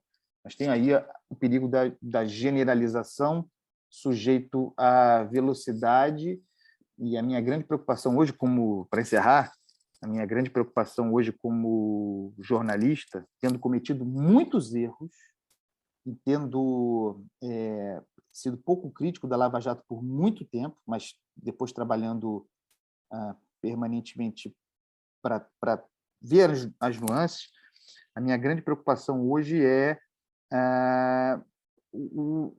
o ataque à política pela imprensa, com essa velocidade toda, sem considerações. Por exemplo, um exemplo agora recente, uma mudança, uma formalização no Congresso sobre dias de trabalho, né? Então, os parlamentares ficarão menos dias em Brasília, um número menor de sessões presenciais. E com isso, se fez um escândalo de ataque ao agente político, ao legislador, que parte de uma ignorância nossa profunda sobre o que seja atividade legislativa, como se o senador ou o deputado, é claro que há péssimos, mas como se o senador e o deputado trabalhasse exclusivamente em plenário, como se o trabalho dele fosse aquele transmitido pela TV Câmara ou pela TV Senado. Oi, professor. Eu, por acaso, trabalhei no Senado Federal, fui assessor da liderança do PSB. Os políticos trabalham 24 horas por dia, trabalham mais do que todos nós juntos. Isso é um trabalho alucinante. A política ela é absorvente, é totalizante. Realmente concordo plenamente com o que você está dizendo. Me permitam fazer só um comentário de graça. Eu encontrei várias pessoas que, quando iam comigo pela primeira vez na Câmara dos Deputados, que entrava ali naquele corredor do anexo 2, num dia de uma terça ou quarta-feira de manhã, com as comissões a toda, ficavam abismados. Mas como esse povo está trabalhando aí? Não tenham noção do que acontece ali. É isso. E hoje, por exemplo, eu falei com um senador para esclarecer uma dúvida que eu tinha sobre essa discussão de medida provisória. Eu falei com o senador da República às 6 horas da manhã, o cara me atendeu. Estava trabalhando. Ele estava trabalhando. Atender a imprensa faz parte do trabalho, da atividade. Então, mas foi julgado e criminalizado numa sociedade de aplauso, de espetáculo, sob a pressa, sobre a radicalização da velocidade, que o político no Brasil não trabalha. Não é esse o nosso problema, mas a gente incorre nos vícios da linguagem de guerra, da linguagem do espetáculo. Isso me mobilizou muito no excelente trabalho do Rafael Favetti, pessoal. É isso que eu tinha a dizer. Outra coisa, o Favetti me fez comprar importar, né, livros de Paul Virilio. Depois eu digo o que eu achei. Fiquei muito interessado por esse autor. Muito bem, obrigado. Favetti. Legal. Nós que agradecemos. Legal. Eu acho que eu pesquei uma certa contradição aqui, lógico que em termos, entre Medina e Robalim. Medina ele trabalha com a ideia de que não há como personalizar erros, supostos erros, e ele concorda que houve erros na Lava Jato, enfim, mas ele acha que não há como personalizar essa situação. Robalinho diz que não. Robalinho diz que, ao contrário, há que se personalizar os erros, mas a operação, enfim, evidentemente, se a gente coloca também onde a gente trabalha, evidentemente a operação ela veio para modificar, de certa forma, o país, né? Ela é uma placa tectônica, até na forma de angariar dinheiro para a política, etc. Ela teve resultados formais, normativos, culturais, né? E etc. E a grande questão, então, que eu pesquei aqui dessa divergência entre eles, acredito que é um pouco também que Medina busca fazer uma defesa, vamos dizer assim, do sujeito que de repente, na época, nem se tocou daquilo que estava fazendo. Estou falando de Deltan, especificamente, tal qual Andreasa disse, olha, na época eu não estava muito bem consciente, eu estava naquilo que o cenário colocava, né? E aí é uma grande preocupação que Andreasa traz, como a gente chegou àquilo, né? Porque me parece que há um consenso do dromojustamento no caso. Me parece que isso é, de certa forma, um consenso. Então, Andreasa faz uma grande pergunta, como é que a gente chegou ali, né? E aí eu relembro da história professor Freitas, do que a gente conversava sobre o justiçamento, o linchamento mesmo, linchamento de rua. Linchamento de rua, eu preciso ter um acusado, preciso ter uma pessoa que receba ali o grau de nervosismo e de catarse, alguém que fale, que é essa pessoa, é essa mulher que tem que ser apedrejada, etc., e um cenário, né? E aí eu ouso a chamar um pouco, não uma discordância, mas um outro olhar daquilo que Robalinho trouxe, que há, de certa forma, uma disputa tecnocrata, né? Há uma disputa tecnocrata sobre quem diz o direito, quem é o legitimado para falar sobre o direito, se é o juiz ou é o Ministério Público ou é o advogado, né? Há uma disputa, é a OAB que fala o que é o direito, é o Supremo quem fala o que é o direito, é o artigo 43 do Regimento Interno, é aquele que propõe um inquérito autônomo, no caso do inquérito bem trazido aqui pelo professor Medina, das fake news, inicialmente, que depois deu todo um debate. Quem diz o direito? É a norma? Dentro da hermenêutica, há uma tese clássica para aqueles alunos que vão ver esse nosso debate depois, especialmente aqueles que estão começando, que a norma não diz nada, quem diz é o intérprete. A Constituição não fala absolutamente nada, quem fala é o intérprete, né?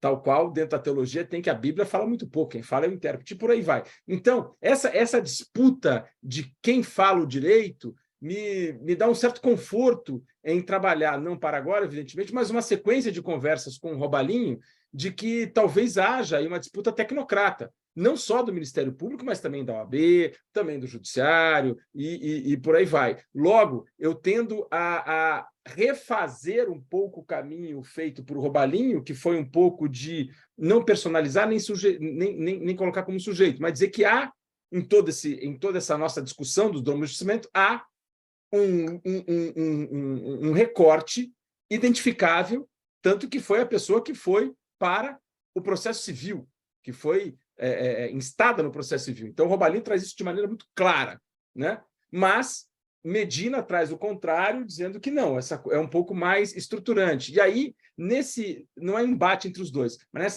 nessa diferença de olhar entre os dois, creio eu que há que se trazer um pouco também sobre o caráter tecnocrata das instituições de Estado. E aí eu podia falar, Freitas, de IBAMA, eu podia falar de várias outras, né? E que são, e aí sim, e aí um pouco de Andreasa, e que são, de certa forma, em determinados momentos da história, em determinados contextos da história, fomentadas por agentes de comunicação, que aplaudem, que fazem disso um caráter mitológico.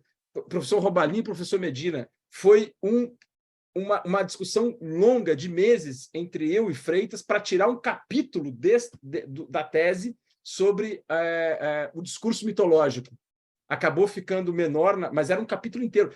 Andreasa, a primeira tese que a gente levantou foi o mito jurídico, era a construção de um mito jurídico. O mito é um local onde a razão não atinge. O mito é um locus real da realidade, é algo que faz o direito acontecer, mas a razão não atinge, que é absolutamente antijurídico, porque a tese hegeliana é que o direito é basicamente razão. A tese weberiana é que o direito é basicamente razão. A tese hobbesiana é que o direito é basicamente razão. A tese russoniana, a matriz, é que o direito é basicamente razão. Mas o mito é o contrário. O mito é só emotivo. O mito é só emoção. O mito é só comunicação emotiva. Então, a primeira tese era sobre mito, era a construção de um conceito fechado de mito jurídico. Mas era uma tese muito dogmática, era uma tese chata até, na verdade, que a gente vai construir depois, Freitas e eu, a gente vai se programar para um dia escrever sobre isso. Ela aparece um pouco aqui, mas que o Andreasa traz isso com outras palavras, né, que é a construção desse caráter mitológico que o Robalinho trouxe, quando trouxe também a figura dos neos daquele do Matrix, né, do ungido. O Robalinho trouxe um pouco essa figura do ungido que ele traz na literatura da escritura de Harry Potter, que muito bem a gente tem que ver, às vezes, essa questão do ungido, e que às vezes não é trabalhado, se vocês me permitem, não é trabalhado às vezes como uma pessoa, mas Maus trabalha isso como o Supremo da Alemanha, né? O Bundesverfassungsgericht, como em determinado momento os alemães achavam que o Bundesverfassungsgericht era a solução para todos os problemas da Alemanha. Quer dizer, bota lá que o herói, né? O herói constrói. E a ideia do herói, ela está dentro, evidentemente, um pouco da ideia do populismo, que a gente discute aí. O populismo tem a figura do herói, né? E aí você tem A grande diferença, Robalinho, Medina e Andreasa, é que o populismo clássico ele é feito por políticos.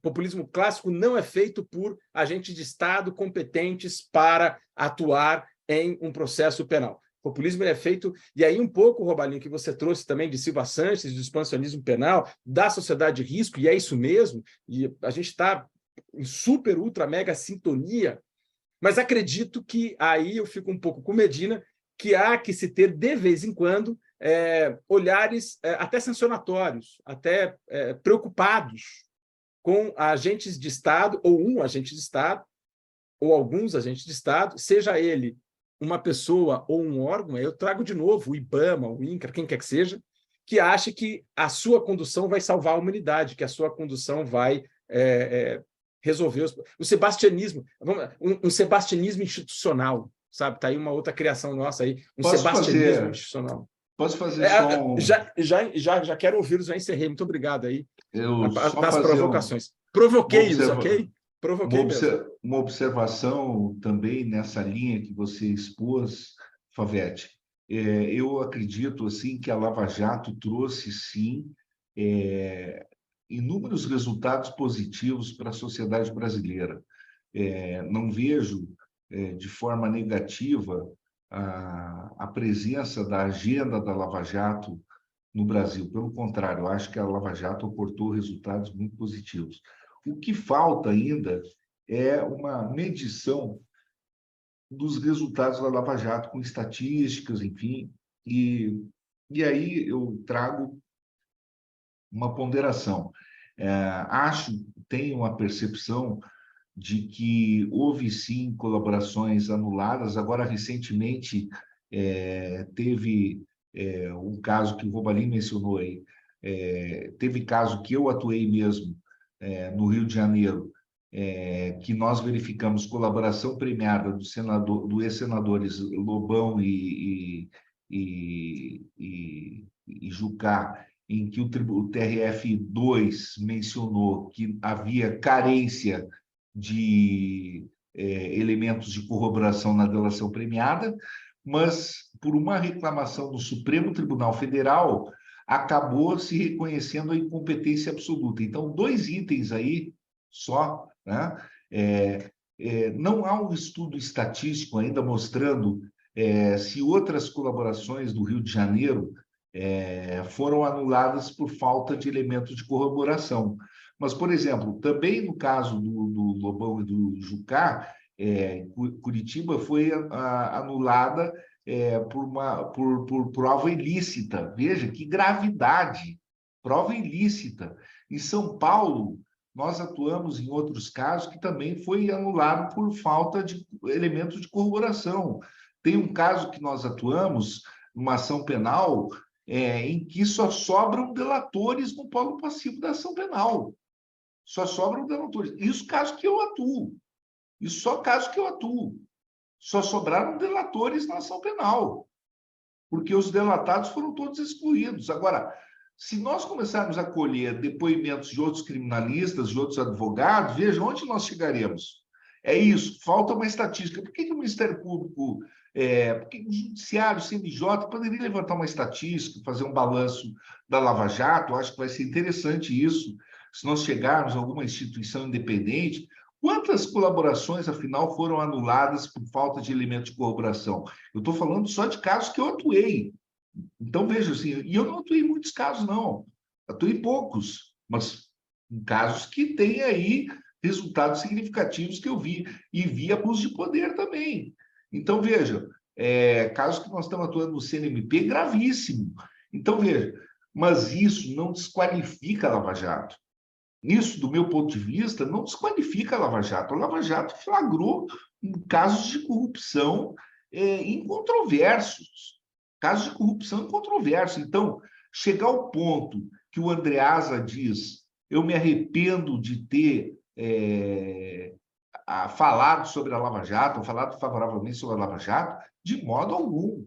Veja, agora, quando nós falamos da tecnocracia, por exemplo, a mídia não vai abandonar nunca a agenda daquilo que se define hoje na sociedade contemporânea como o mercado do escândalo.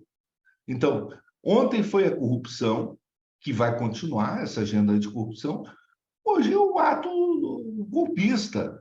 Amanhã é a questão da privacidade das celebridades, é o crime causa o escândalo. Então, veja, é o que diz, por exemplo, toda a literatura que trata do mercado de escândalo. Anthony Giddens, por exemplo, já dizia o que se define sobre essa questão da sociedade do escândalo, ou sociedade do espetáculo. O escândalo traz, na pós-moralidade, na sociedade que vivemos, ele traz, digamos assim, um balizamento que cria um estupor, que cria um sentimento, quer dizer, que movimenta a sociedade do consumo de massa, para várias direções, Não é só a mídia, a Rede Globo, os meios de comunicação social, quer dizer, isso aí, o jornalismo, as redes sociais, isso aí não tem mais saída. Isso aí vai continuar existindo. Isso aí vai movimentar, sim, todos os atores jurídicos. Nós não vamos conseguir nos livrar disso. Então, isso aí não foi um caso isolado. O Deltan não é culpado disso. Isso aí foi uma estratégia do Ministério Público Federal. Agora, quem tem que regulamentar isso, quem tem que interagir nisso, são os órgãos reguladores da atuação desses agentes de Estado, que tem que promover disciplina, como a questão, por exemplo, da Lei Orgânica da Magistratura, sobre os magistrados anteciparem suas opiniões sobre casos concretos na mídia. Pode isso? Não pode. Não pode também. Ou opiniões políticas. Então, assim, isso garante a imparcialidade. Agora, os advogados, os agentes públicos, os agentes econômicos, os agentes de Estado, todos viverão sob a égide da sociedade do escândalo. Então, quando acontecer esse evento, ele vai explodir, ele vai eclodir na mídia. E o vazamento vai acontecer. Isso vai acontecer, pessoal. Mas, Medina, você não está... Desculpa, de novo, botar aqui, agora já está num momento que uma conversa bastante informal mesmo, né? Então, você não está propondo, então, uma reflexão sobre self-constraint novamente? Ou seja, o Andreasa está dizendo, olha, eu tenho que me policiar aqui. O Robalinho falou, realmente, houve excessos, a gente tem que rever. São posturas institucionais que têm a ver não com a estrutura, mas com a agência individual, não é? O agente individualmente. E aí, claro, você tem uma cultura organizacional no Ministério Público. O problema, Robalinho, de um desenho institucional em que você tem uma manifestação. Bom, eu sou desembargador aqui no TJ, né? Eu vejo lá no processo, tem manifestação do Ministério Público no primeiro grau, e no segundo grau você tem uma manifestação diametralmente oposta, né? Então, veja, você tem problemas aí, né? Você tem problemas institucionais, funcionais. Mas aí é a mesma...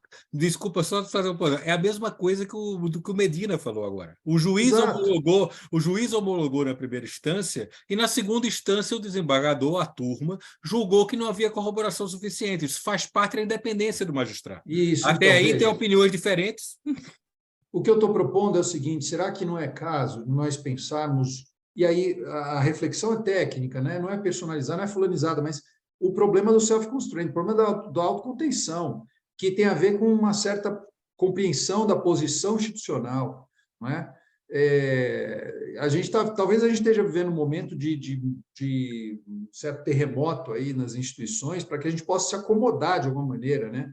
Sem dúvida. Um freio de arrumação, porque... Não, a mídia, as instituições têm que impor esses controles, é isso. Por exemplo, nós preconizamos, por exemplo, que haja controles, mecanismos de controle na magistratura, no Ministério Público, aí não há dúvida. Mas, por exemplo, a mídia, ela se alimenta disso. Então, o que a mídia pode aperfeiçoar é verificar a fake news, a credibilidade da notícia. Isso sim, há um crescente aperfeiçoamento nesse sentido. tanto nas redes sociais quanto nos veículos tradicionais. Não há Professor, dúvida. me permite um rápido à parte aqui, para o esclarecimento, instigado pelas suas reflexões, sobre a posição diante da Lava Jato, a autocrítica que eu faço, e claro, também a alguns colegas, a uma abordagem não crítica da Lava Jato. Né? Sim. Uma espécie de... Eu percebi isso muito, uma adesão mesmo. Adesão não é papel da atividade jornalística. Então, naquela ocasião, nós nos isentamos do exame de caso a caso, de observação de nuances. É evidente que é possível, e é isso mesmo, que tem havido problemas na Lava Jato e problemas a serem corrigidos, e que, paralelamente, tem havido, como houve, corrupção. Tem coisas que você não... A Lava Jato fez ver corrupção. Então, a corrupção existiu. Só que, diante do que se revelava, nós nos deixamos levar sem observar os meios, né? sem observar a forma, eventualmente, como a coisa era conduzida. E essa autocrítica se transformou numa baliza mesmo, para mim, diária, né? de observação. Sem dúvida. De como esse problema existe. Isso existe, essa questão. Mas como é que ela está sendo enfrentada? Olha a linguagem também, né?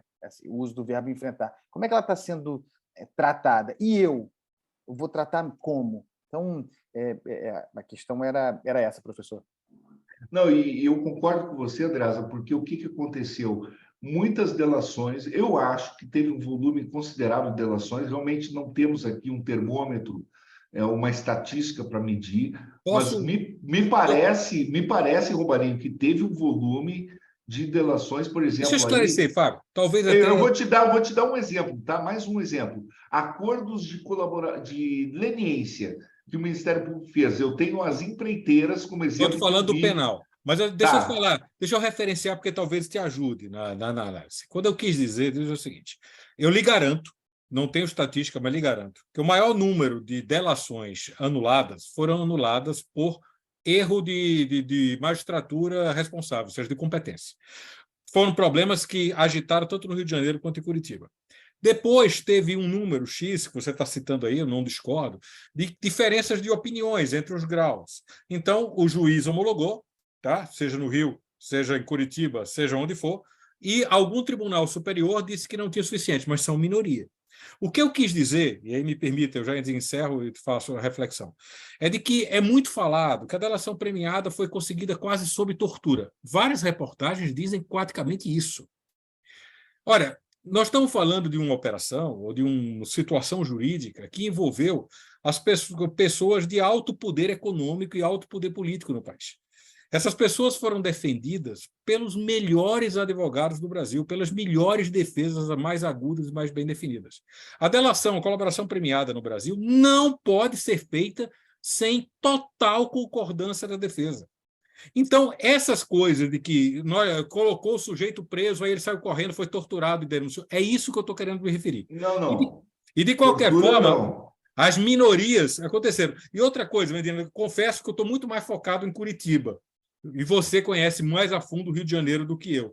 Porque como Curitiba era o objeto daqui hoje, eu estava me focando mais nela. Não quer dizer que eu não esteja...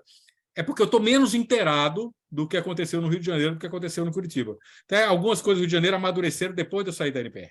Eu não tenho estatística nem sobre o Rio de Janeiro, eu sou muito sincero, nem sobre Curitiba, nem sobre São Paulo. Eu tenho, por exemplo, algumas informações sobre alguns processos que eu trabalhei, alguns outros processos que alguns colegas trabalharam, algumas informações que eu vi saindo na mídia. E realmente nós temos uma carência de estatística no Brasil. Mas o que eu digo é que, por exemplo, faltou, digamos assim, uma transparência nessa negociação das delações, que eu já escrevi artigos sobre isso, dizendo a negociação deveria ter sido gravada. Por quê? Porque muitas vezes aconteceu, por exemplo, de um cliente meu, em que o sujeito que tinha maior participação no ato ilícito, ele recebeu um benefício maior do que o outro que não tinha participação Eu concordo com você, tão e grande. alguns foram. Algumas foram e outras Por quê? não. Agora, Então, o que aconteceu foi falta de critérios, e sobre isso eu também escrevi, quer dizer, não tinha uma jurisprudência unificada com os parâmetros dos acordos nas colaborações. O número Isso, que você falou, desculpa, Medina, só para concordar contigo. Essa é uma reflexão interna que nós já puxamos há algum tempo, que eu acho que precisa ser feita. agora O número de colaborações premiadas foi absolutamente anormal perto da experiência internacional. Tá? Isso é uma coisa, isso deu bons resultados? Não sei. acho que não, Romarinho. Criou impunidade, criou colaboradores com impunidade, se fez acordo no topo da pirâmide, quando teria que se fazer acordo na base da pirâmide, criou distorções. Concordo. O Ministério Público acabou tendo preguiça de investigar e fez atalho outra vez de colaboração. É verdade, Romarinho. A parte do atalho eu não vou concordar, o resto eu concordo. Agora, deixa Então, Deixa o nosso mediador entrar. deixa eu só... criando muita distorção, entendeu? Deixa eu só fazer um ancoramento na discussão, que está excelente, com relação ao argumento do Favete, que eu acho que o Favete está colocando para nós todos aqui, de maneira primorosa, é dizer o seguinte: olha, tenham atenção que você tem um problema de mídia amplo, lato sensu, que não é só o Andreasa na CBN falando, são as redes sociais, não é só a Bandeirantes lá com o trio, com o Rivotril falando de manhã, não é só o SBT, não é só... Não, você tem uma dinâmica hoje de disseminação de uma informação, que o sujeito toma uma entrevista coletiva, daquilo se fazem 20 memes, esses memes vão para redes sociais, que eventualmente estão em bolhas e que geram verdades, que são verdades produzidas e não submissíveis à crítica, porque não são... não estão em instrumentos de mass media que têm seus controles internos, com o ombudsman, com autocrítica, etc. e tal, e que produz uma possibilidade de justiciamento imediato. Acho que é isso que o Favete está chamando a atenção. Como é que a gente vai lidar com isso? A gente vai lidar com isso com mudança institucional, por exemplo, ter lá, em vez de um PGR, uma trinca de conselho, ou submeter a decisão do PGR sempre em grau recursal a um conselho, seja lá como for, ou a gente vai estabelecer na magistratura, o CNJ tem tentado fazer, limitações à participação de magistrados em redes sociais. Como é que a gente vai resolver isso? Isso passa por uma mudança institucional, passa pelo decoro, por uma noção de autocontenção. Como é que a gente vai encaminhar isso? Porque a gente tem um problema crítico para resolver. Acho que a Lava Jato e o PowerPoint, eles são apenas um exemplo de algo que é mais amplo. Vocês todos falaram sobre isso. Não sei, Favete, se eu tô conseguindo... Posso tentar fazer uma reflexão em cima disso? Eu queria fazer um ponto só, porque daqui a pouco a gente parte para o final. Uma questão que eu tinha que colocar, do Favete, e aí já enganchando no que você muito bem colocou agora. Certo? Então, primeiro, vamos ficar claro, Vete, o que eu quero dizer é o seguinte: a Lava Jato não pode ser tratada como um todo. E essa discussão de que a Lava Jato teve excessos, isso é quase óbvio. Nada desse tamanho poderia não ter excesso. O que a gente tem que dizer é qual excesso tratar e discutir do ponto de vista concreto. E aí eu faço a seguinte reflexão, já partindo para o recorte aqui. Eu não tenho dúvida de que a Lava Jato de Curitiba, em particular, escolheu fazer uma estratégia que passava por comunicação constante. Isso foi uma escolha da Lava Jato toda, não só de Deltan. Aliás, uma das grandes qualidades de Deltan é ser um grande líder de grupo, que não é fácil. Deltan juntou ali um grupo e foi extremamente hábil ao levar, a dar o espaço para cada um deles, e com grande capacidade técnica. Portanto, essa escolha foi deles todos. Mas essa escolha tem que se ver, e eu não vou fazer disso um retrato muito grande, em que contexto eles estavam. Eles estavam investigando algo que mexia com as grandes empreiteiras do Brasil. A gente está sempre concentrado no aspecto político e esquece pelo aspecto econômico. Eu já estava na NPR e vi o que é que a Odebrecht produziu, a falecida, que agora mudou de nome, a Odebrecht, atacou sistematicamente os colegas da investigação pelos meios de comunicação de todas as formas, até que o Marcelo Odebrecht se dobrou e reconheceu. Antes disso, eram todos os tipos de ataque em todos os dias. Então, havia uma questão de defesa, de criar uma ambiência. Dito isso, vamos ao segundo passo. No episódio que você escolheu, que eu não acho, acabei de dizer, acho que é um exemplo sem nenhum de dromojusticiamento, e especificamente do PowerPoint, aí sim, é Deltan. Tá? Não foram os outros colegas, não me parece que desse um salto dentro da política de comunicação para fazer aquele tipo de comunicação. E eu falei que falta um padrão. Nas outras entrevistas, que foram muitas, não se viu reclamações nas situações parecidas. E mesmo Deltan, e aí eu finalizo já nesse ponto para fazer o enganche que o Roberto nos pediu. Tá? Mesmo Deltan, eu queria deixar claro, eu não vejo em Deltan o dolo que há uma luta aí, do ponto de vista até weberiano, de chamar de tecnocracia, de poder de burocracia do Estado, tá? de Ministério Público tentando impor uma inédita pelos alvos de poder econômico, principalmente, tá? Investigação. Tá? E o investigado, sem nenhuma dúvida, há. Agora, dizer que com isso que havia ali um objetivo já claro e traçado de política, isso eu discuto. Eu acho plenamente discutível. Bom, mas, e aí, portanto, eu não vejo em Deltan, é muito difícil até dizer isso hoje, quando Deltan está na política e fazendo política contra o Lula. Quando o ator jurídico passa para o campo da política, imediatamente isso comunica alguma coisa para o sistema. Esse é o problema. Eu acho que... Quando os dois atores principais fazem esse movimento, isso reitera e reforça um argumento que vinha sendo construído, de inclinação. Não estou dizendo que o seja. Até mais, Roberto. Estou pensando aqui conceitualmente, hein? Não estou fulanizando, eu nem conheço. E também não quero fulanizar, mas eu quero dizer o seguinte, acho até mais grave no caso do Dr. Moro, porque o Ministério Público, de qualquer forma, é parte. É parte. E o Ministério Público, em muitos lugares do mundo, tá? É parte do mundo político, e depois o sujeito vai ser candidato a governador, isso é absolutamente normal, e nem por isso ele deixa de ser cobrado por ter um comportamento isento e correto quando não exercita a sua função.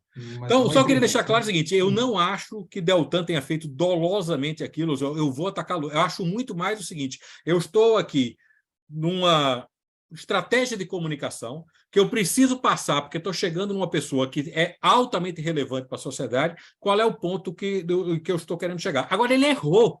Errou na forma, errou nos termos, errou no nome e cometeu, sim, o que Favete bem desenhou com a tua orientação, Roberto, de dromojusticiamento. Isso eu não tenho dúvida. E agora, só que ele fez isso do ponto de vista pensado, advertido, isso eu tenho dúvida. E aí deixa eu falar dessa questão da comunicação que você está pedindo. Eu acho que a autocontenção é essencial. Medina fez um trabalho junto ao CNMP, ele sabe que eu também está na presidência da associação e está conversando com outras lideranças do Ministério Público, tenho conversado muito sobre isso. É uma coisa que é sutil, é difícil. Você tem que chegar num meio termo.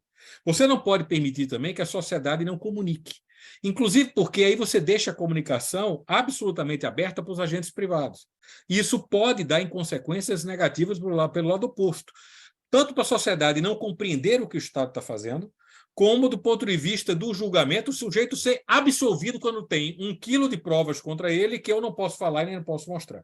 Ao mesmo tempo, eu não posso condená-lo antes do tempo, condená-lo em palavras, condená-lo em termos.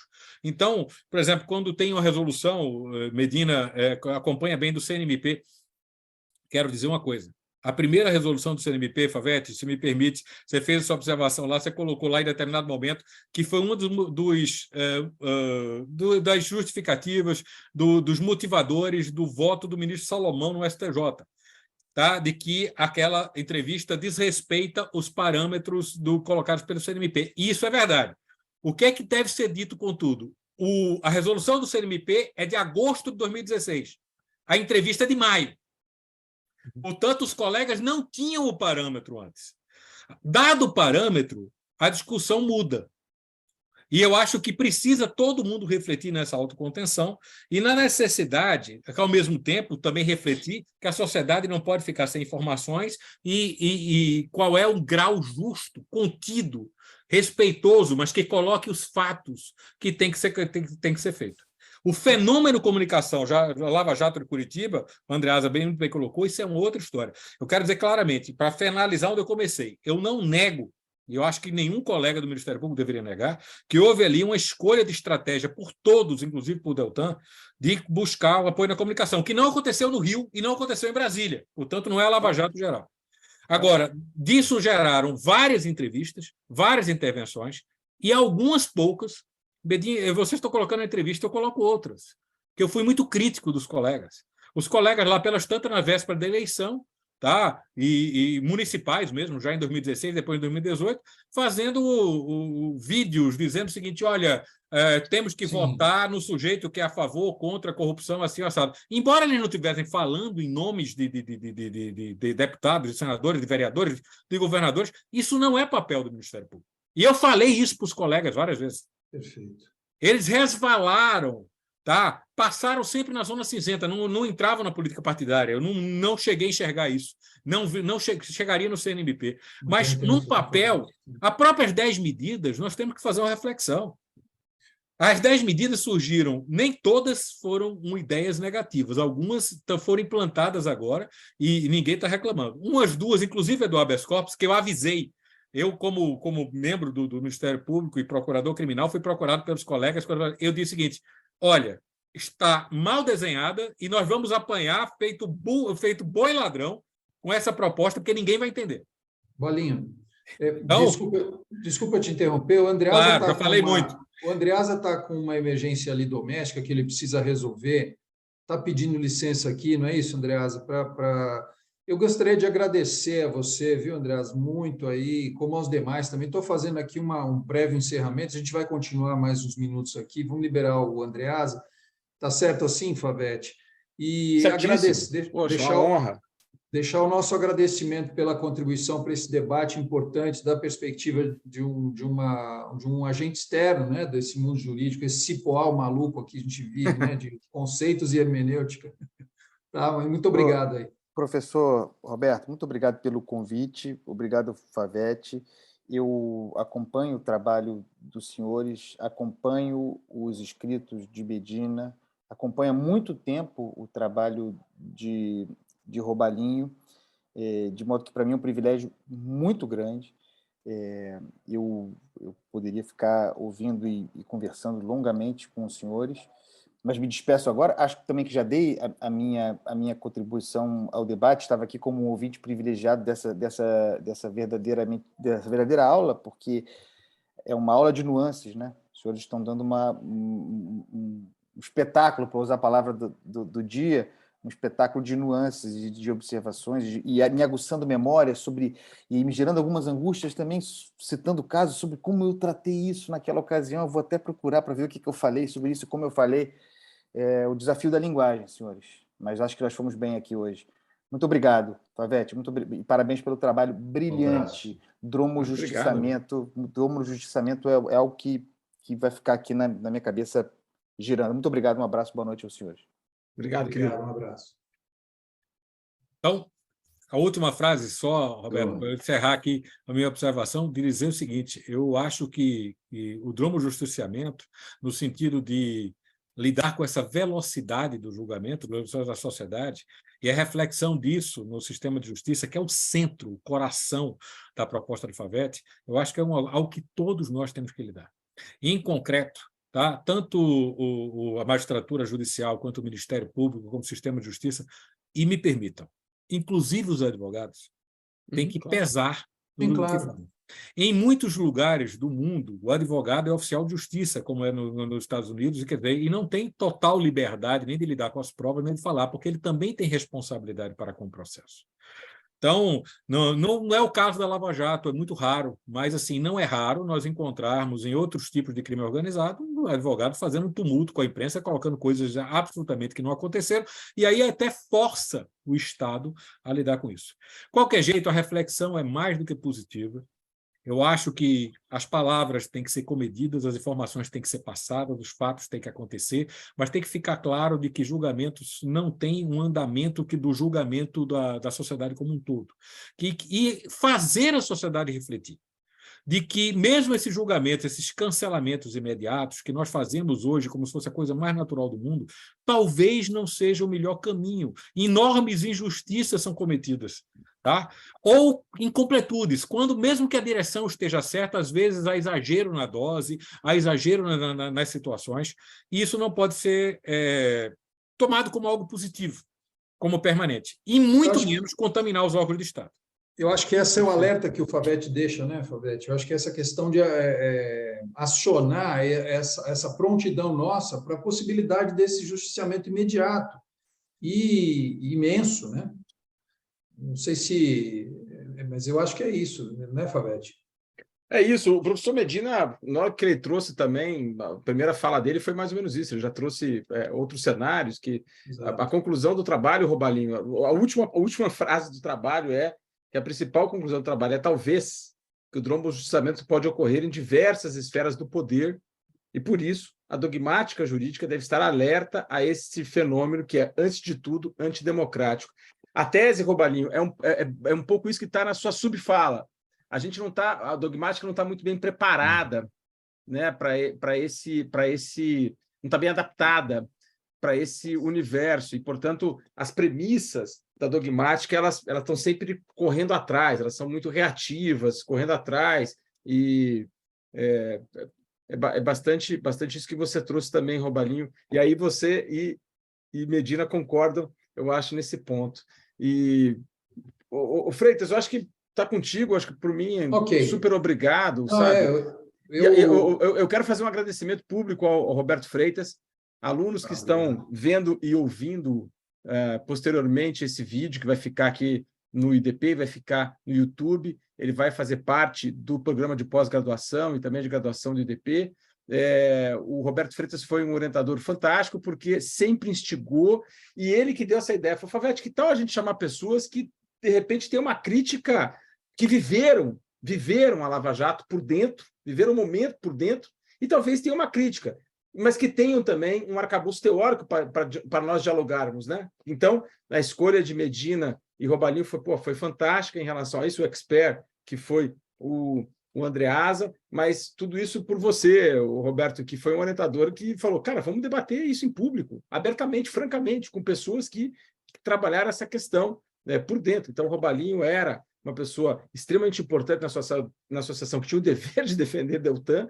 Medina era uma pessoa que, dentro da estrutura do Estado, após o que foi aí no governo Temer, e sempre o Papa no Brasil do direito administrativo sancionador, é uma pessoa que conheceu, e é amigo pessoal também das pessoas que trabalharam, se dispuseram a vir aqui a debater, né, com a gente, Freitas, e a gente tem esse debate aqui de alto nível, que é aquilo que o Robalinho falou. Nós fazemos parte de um grupo, Roberto, criado pelo Medina, em que estão pessoas antagônicas para caramba lá, mas sempre é de alto nível, sempre para mostrar que é possível debater, às vezes até polarizar, de maneira civilizada, né? Medina, Robalinho, muito obrigado. Professor Roberto, você está contigo aí. Excelente, excelente. Não, eu agradeço pela gentileza de suas palavras, Favete, e quero agradecer também ao professor Robalinho, ao professor Medina, pelo tempo destinado aqui para discutir essas questões que me parecem assim, extremamente importantes, como já tinha anunciado no início, e eu acho que nós chegamos a um excelente resultado desses nossos debates. Acho que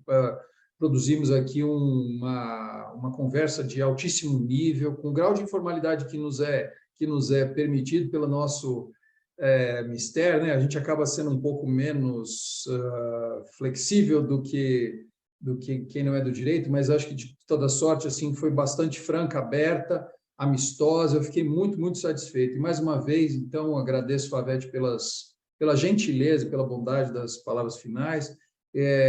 Gostaria de encerrar desejando a todos uma boa noite e um bom final de semana e bom trabalho no dia de amanhã. Um abraço a todos. Boa noite a todos, obrigado e parabéns. Parabéns, Roberto. Obrigado, um abraço. Parabéns, Roberto, parabéns, Favete. Favete, você vai publicar essa tese, homem? Sim, até com muita coisa que a gente falou hoje, muita coisa que a gente falou vai ser incorporada, as contribuições suas, do professor Medina, vão ser incorporadas, a gente vai tirar algumas coisas, publicar o trabalho, e depois seguir em frente para a construção do mito jurídico, que eu acho que é um trabalho bacana também. Mas vamos publicar Faça assim. isso. Obrigado. O trabalho é extremamente instigante. Muito Parabéns. bom mesmo. Importante. Obrigado. Parabéns, Favete. Um Obrigado. abraço, Robalinho. Um abração. Amigo Fábio, abraço. Tchau. Abraço, boa noite a todos.